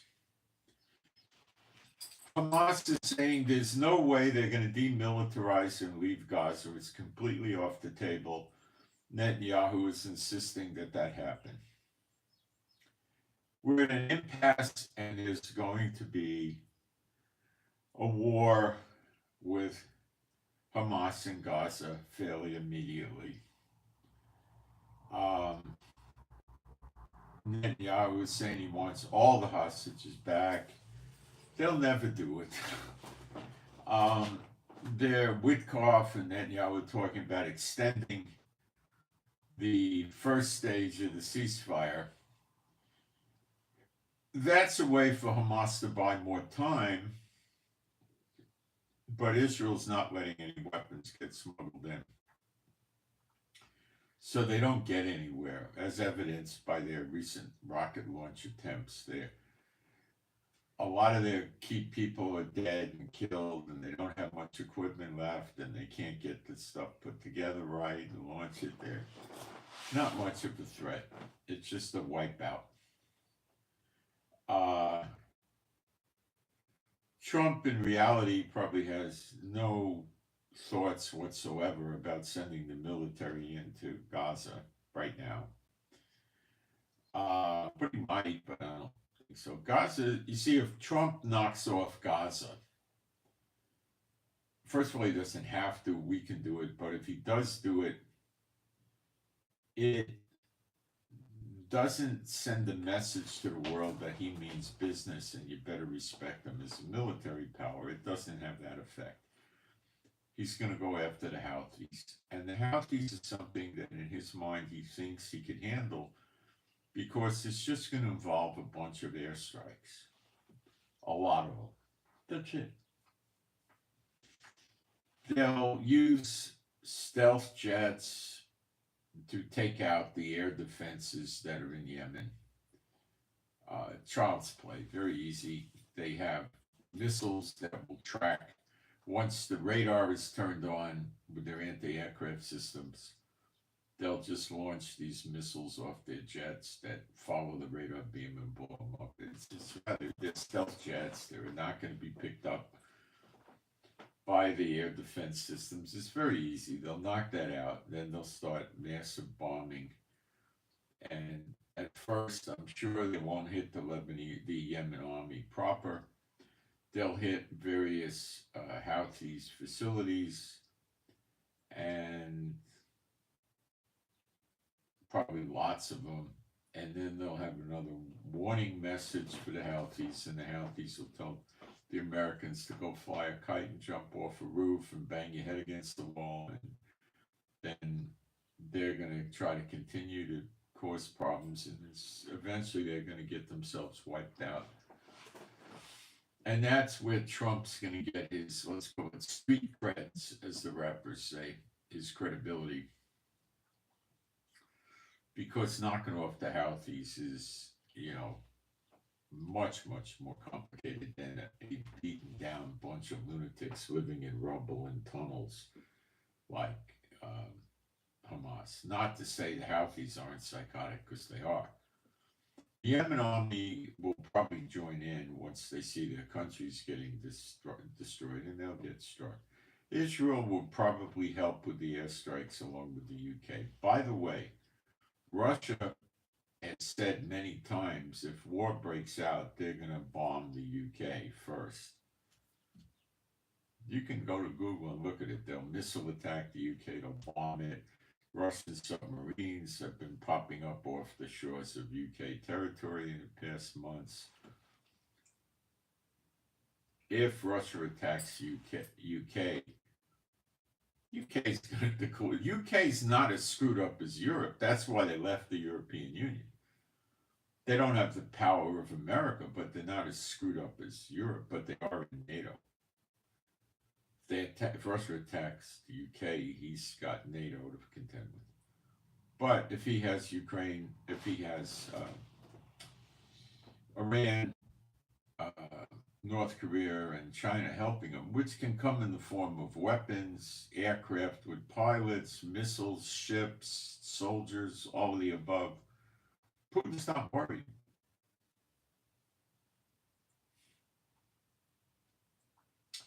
Even if Trump left NATO, if the UK gets hit, Trump will fight with the UK. I totally believe that.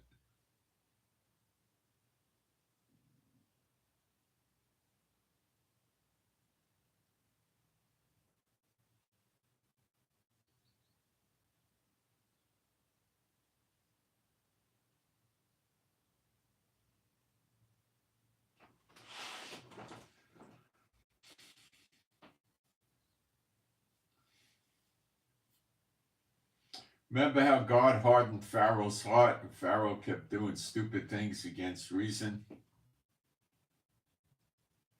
He wound up with his country in shambles and his army destroyed in the Red Sea. Putin has been an enemy of Russia has been an enemy of Israel since 1948. This is the year of recompenses. They're garnished. They mistreated the Jews before 1948 with the pogroms. They're overdue, guys. And what about other countries in Europe? Well, you know what they did. Spain threw them out, Portugal threw them out, England threw them out, all these countries threw them out over many different centuries. I'm not even talking about the Holocaust in World War II. That's another one. And of course, Stalin killed Jews too, maybe more than Hitler did, but he also killed gypsies and many other people. He killed massive amount of people, maybe 10, 20% were Jews, but he was killing people in wholesale quantities. He happened to kill a lot of Jews, though, in that registers on him. So that's another mess. Let's continue with what's going on in Israel. Uh,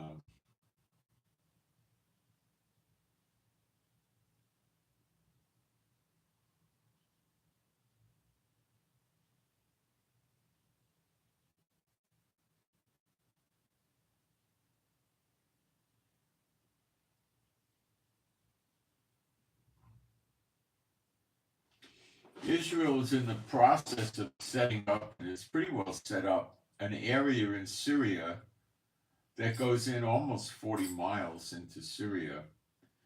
And they're going to make a community, a state, a province, I don't know what you'll call it, for the Kurds that are up in the north who like Israel. I think they're lost tribes. When I look at them, they look like Jews to me. But a lot of Arabs look the same way too. But, we know that Jews, when he appears in the clouds, they're going to come walking out of the Arab countries to come to Israel. They're going to wake up who they are. Forced conversions. But the Druze are running around chanting, "We love Israel," stuff like this. We support Israel. They're armed. The Druze fight. They're not punks, okay? They're not a bunch of potheads singing, "Let's give peace a chance," and, going, just becoming hippie bums like Europe was in the 60s and 70s and stuff. No, they're not that way. They're armed in Syria, and they're giving their support to Israel now because Israel's got tanks and we're building bunker type facilities, military facilities there. And we told the HTS government in Syria to keep their stinking hands off the Druze. We don't like it. Stop it. And the HTS pulled their tanks away from southern Syria yesterday up to the north and said, "Oh, we had to bring them in for repairs." See, these Muslim people they can't stop lying for some reason. They just keep lying. They got scared. Israel would have killed them. Artillery, airstrikes, tank to tank, bombs, missiles. Tanks would have been shredded. And we're still going in. Yesterday we went in again and hit some old leftover Bashar Assad weapons in Syria. So we're constantly finding more and we're destroying them so HTS doesn't have what to fight with. So as we approach redemption, let me show you what's interesting, because some of you may not be aware. We're staying in South Lebanon. We're staying in Syria. What happens in the year of redemption? You get your land back. You get reunited with your families, your fellow Israelites. It's your family too.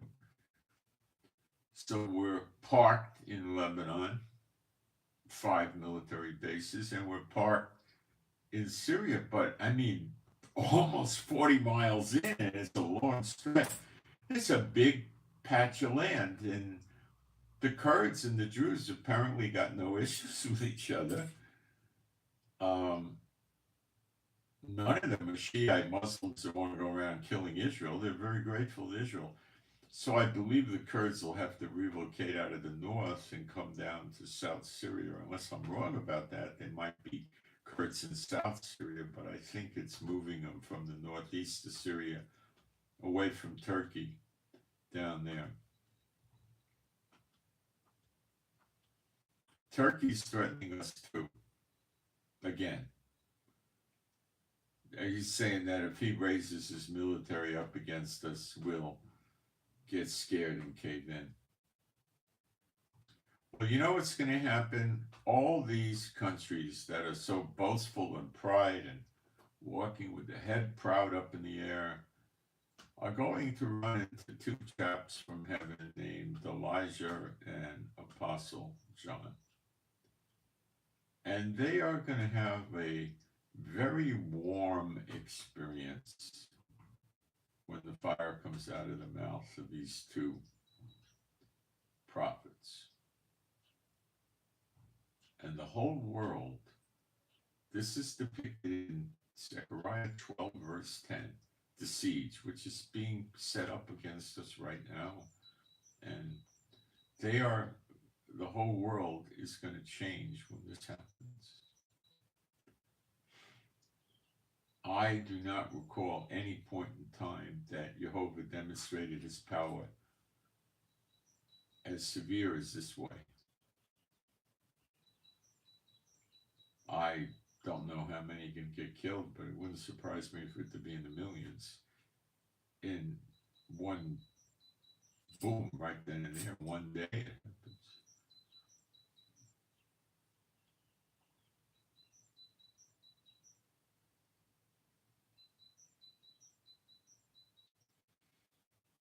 And you, if you're in Yeshua HaMashiach, are going to be on the good side of this.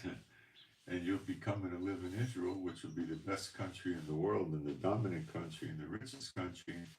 Of course, let's not forget, have the best food then, not now, then. And,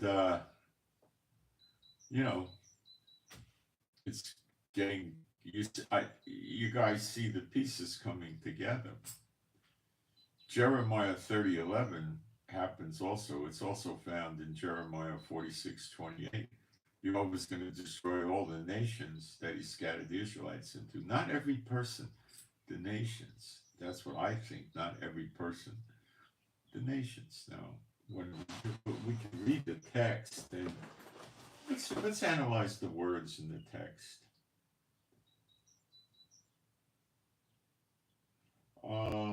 Not hard to do because it's in original is in Hebrew. It's rather easy to get there.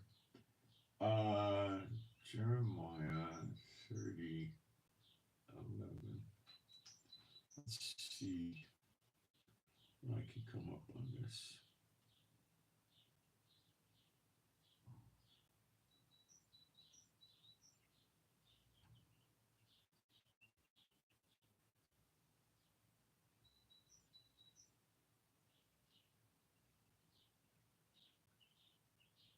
See, Jeremiah 30:11. Well, Jeremiah 30 is Jacob's trouble, which is Zechariah 12.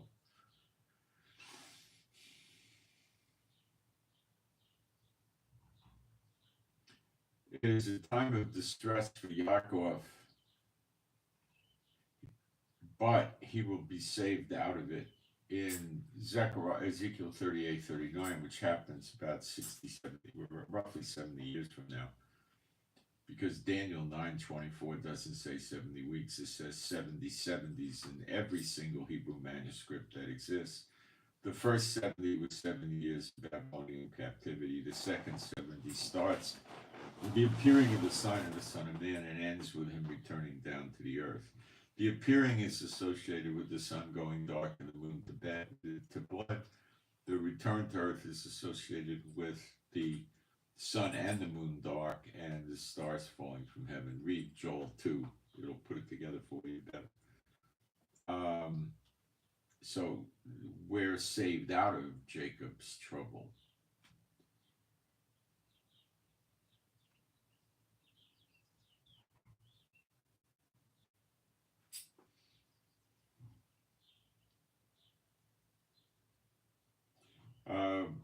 Jeremiah 30:10, but fear thou not, O my servant Yaakov, saith Jacob in English, saith Jehovah, neither be confounded, O Israel, for behold, I will save thee.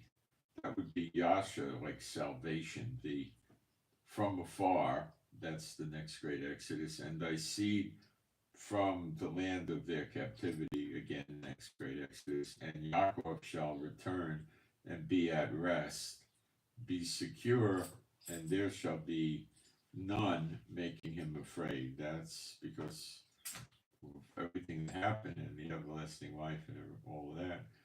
For I am with thee, saith Jehovah, to salvation thee, for I will make an end of all the heathen nations whither I have scattered thee. See, it says goyim, which means heathens, where I have scattered thee. He makes an end of them. But you see, we were not scattered into people, right? We were scattered into countries. Of course, in some of the cases, we lived there for hundreds of years before they threw us out. Okay, so it's the countries that get destroyed because the countries are built upon Satan with demonic leaders. He's the God of this age, and what I'm reading here is the age coming to an end. And then comes everlasting life. Okay. There shall be none making him afraid, for I am with thee, saith the Lord. I will make an end of all the goyim whither I have scattered thee. Yet of thee will I not make an end. I will chastise thee properly and not let thee go unpunished. Now, let's take a look at this in Jeremiah 46. Jeremiah 46:28.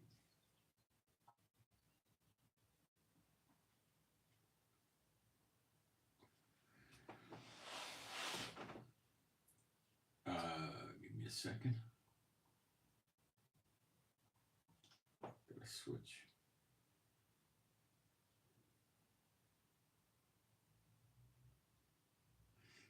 I will make a full end of all the goyim, the heathen nations, whither I have driven thee. And you didn't drive us into people, you drove us into countries. But I will not make a full end of thee. No, this is a, no, it's not a translation. Wait a second.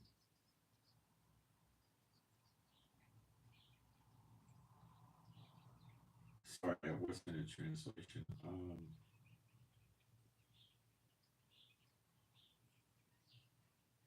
Let me get the translation up.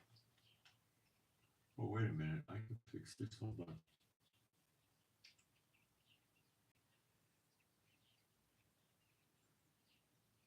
That was wrong. I'll get it for you in a minute.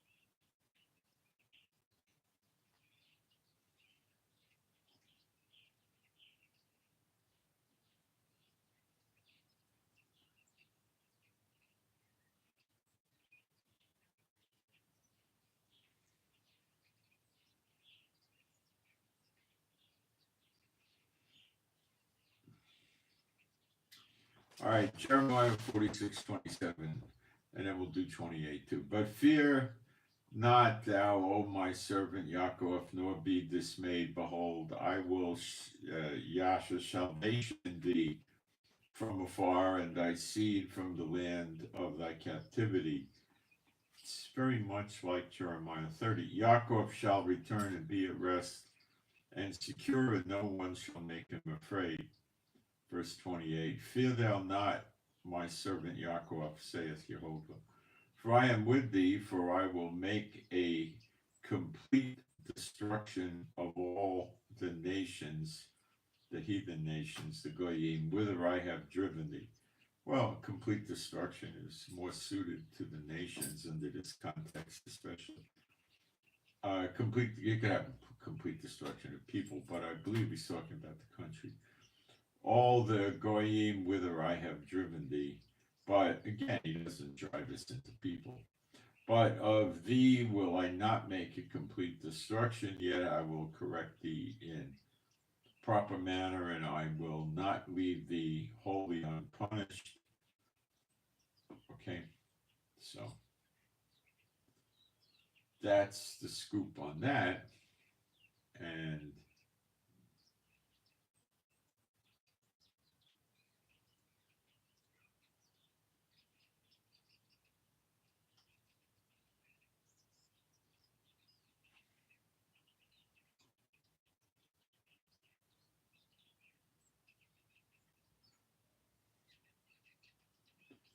And that's what you're going to see happen very soon.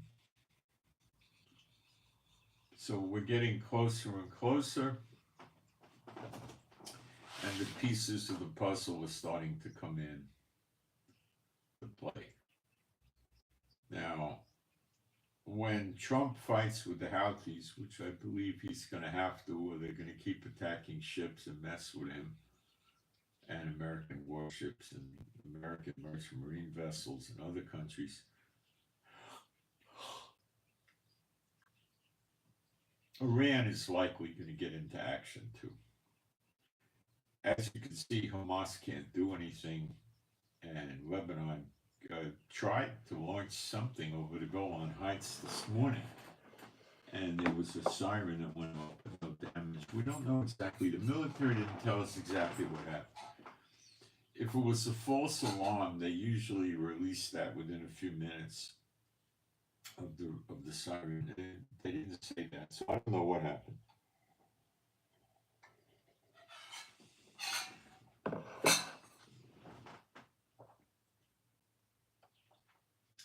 Typically, by the end of the day, they'll tell us.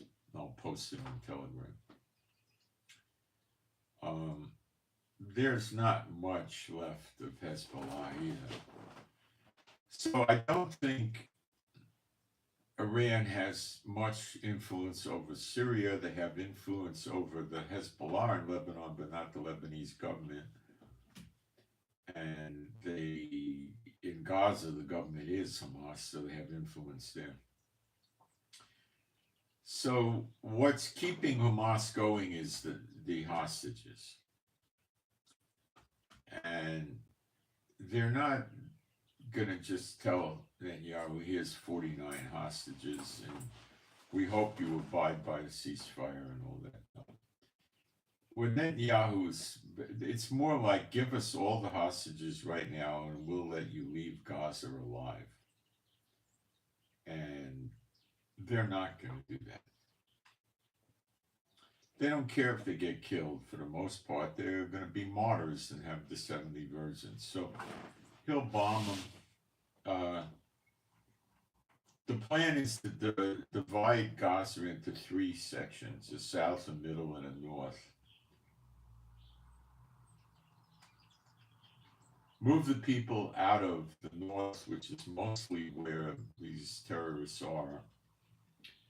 And the only answer there is a combination of artillery, missiles, rockets, and bombs. That's it.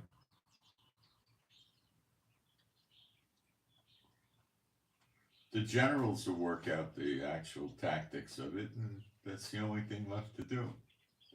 Does Netanyahu want to take them alive? No, because all that's going to lead to is a hostage exchange effort from some other terrorist group or something. Yeah.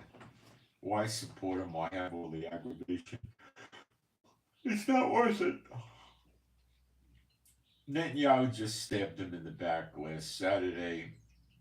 They gave us, 6 hostages, I think. And we didn't give them the 609 they were expecting. So they're not going to trust Netanyahu anymore. And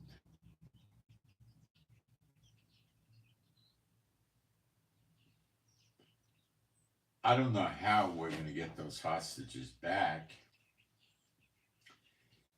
It's not an easy thing anymore.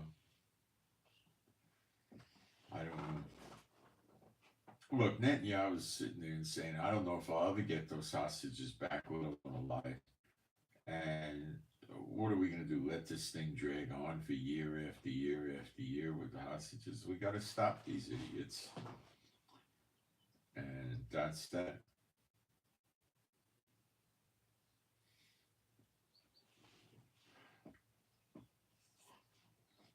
Iran is basically finished with their proxies except for the Houthis in Yemen and maybe Iraq if they ever rise up, but they're pretty scared. I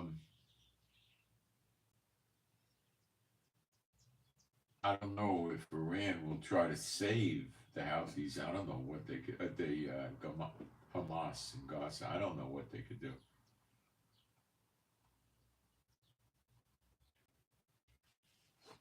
So Israel's very happy with Lebanon. We just bomb weapons depots every time we find out about them, and we're actively looking. So many times, well, not many, but maybe a handful of times, 3 to 5 times a week, we bomb weapon sites in Lebanon. So it's nice for us. We keep whittling down their weapon supply without a war. And we do that in Gaza and we do that in Syria. So he's going to do something in Gaza, but I don't know. I mean, the only something I could really see that makes some sense is to just bomb the daylights out of North Gaza when the civilians are evacuated.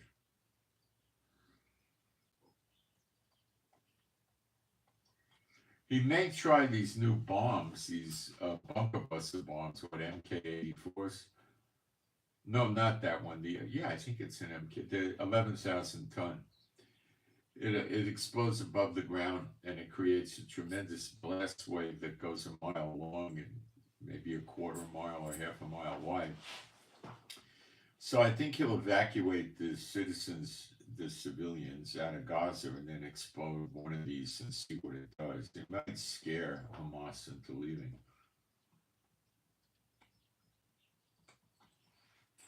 If it doesn't, it could always explode a second and a third.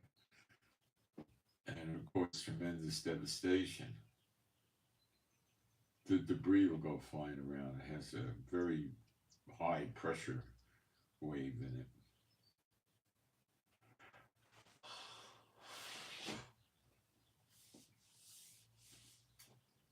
Iran still has no air defenses to stop us from attacking the vast majority of Iran, and the pathetic few air defense radars they have are relatively short range, and they're not any good for guiding missiles all the way to Israel, nowhere near that good.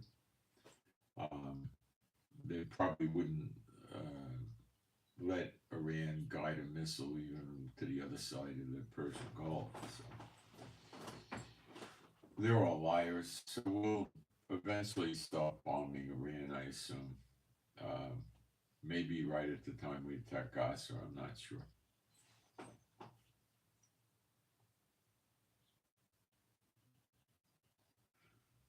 The Houthis, upon getting bombed by Trump, may try to charge through Saudi Arabia to come up to Israel, and then Trump may have to deal with that too, and that could be Trump getting into the war.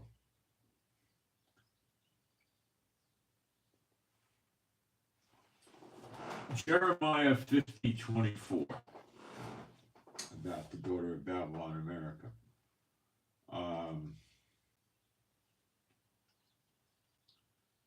I'll read it to you.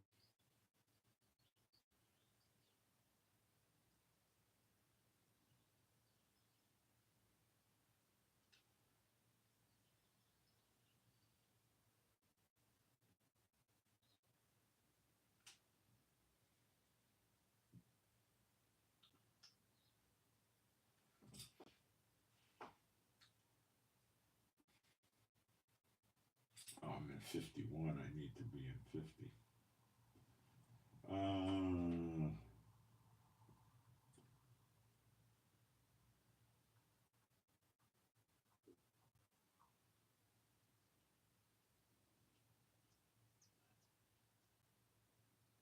Something.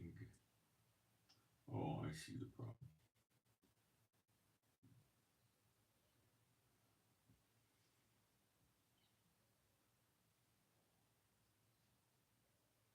I have laid a snare for thee, and thou art also taken, O Babylon, and thou wast not aware.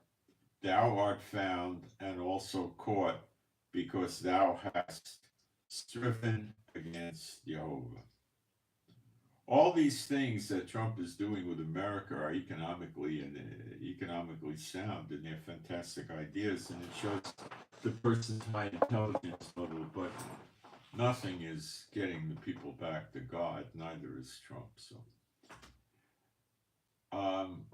that's what I got for you guys today. Let me see if I have any questions in the chat.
All right, I got the garbage out of the chat. I don't see any questions. You could ask me questions. You could. You got my email address. It's top of the chat. It's in the description box at the last line down. Israel Giving with the number 7 at gmail.com.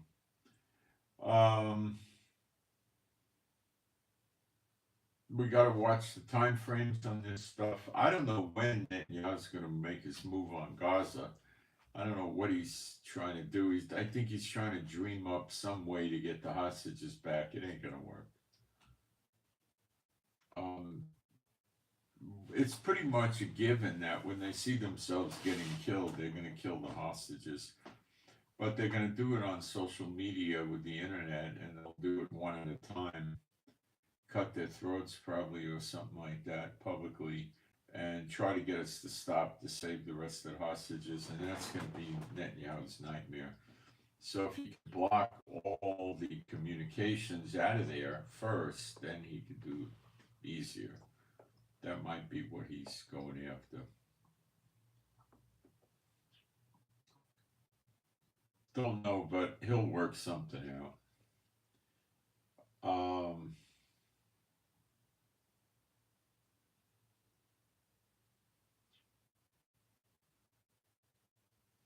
All right, so please pray for me and my wife Rivka for our peace, safety, protection, and blessing and healing.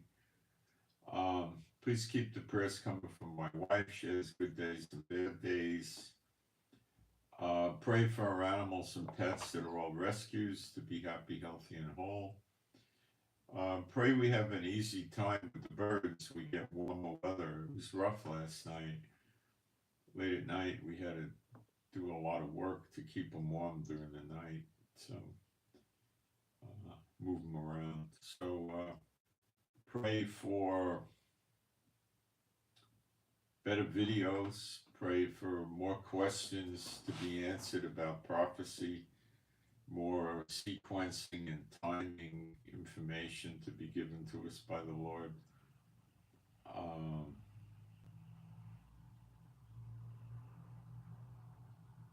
Keep praying for that document I'm waiting for. I don't even know who to ask about it anymore, you know. And pray for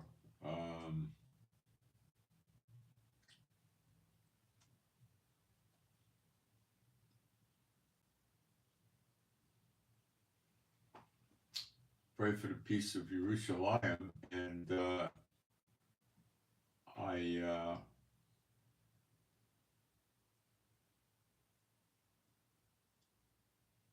I send my shalom to all those who love Yeshua HaMashiach. And I'm out, and I hope you got something out of this. But you should be ready. It's prophesied this war. It's going to wipe out, I think, that the Lord drove us into about 125 different countries using today's country names. So it's going to be quite an event. And so that's what I got. Because things are so possibly ready to happen, you might want to subscribe to the channel. So when it starts popping, I'll do live streams. And hitting the like button helps get better rated in YouTube and helps more people see the video. And if you share it with your friends and family, they're most likely going to think you're insane, as most of the church-going world looks at us. But let's see how it develops. I'm out. Thanks, guys.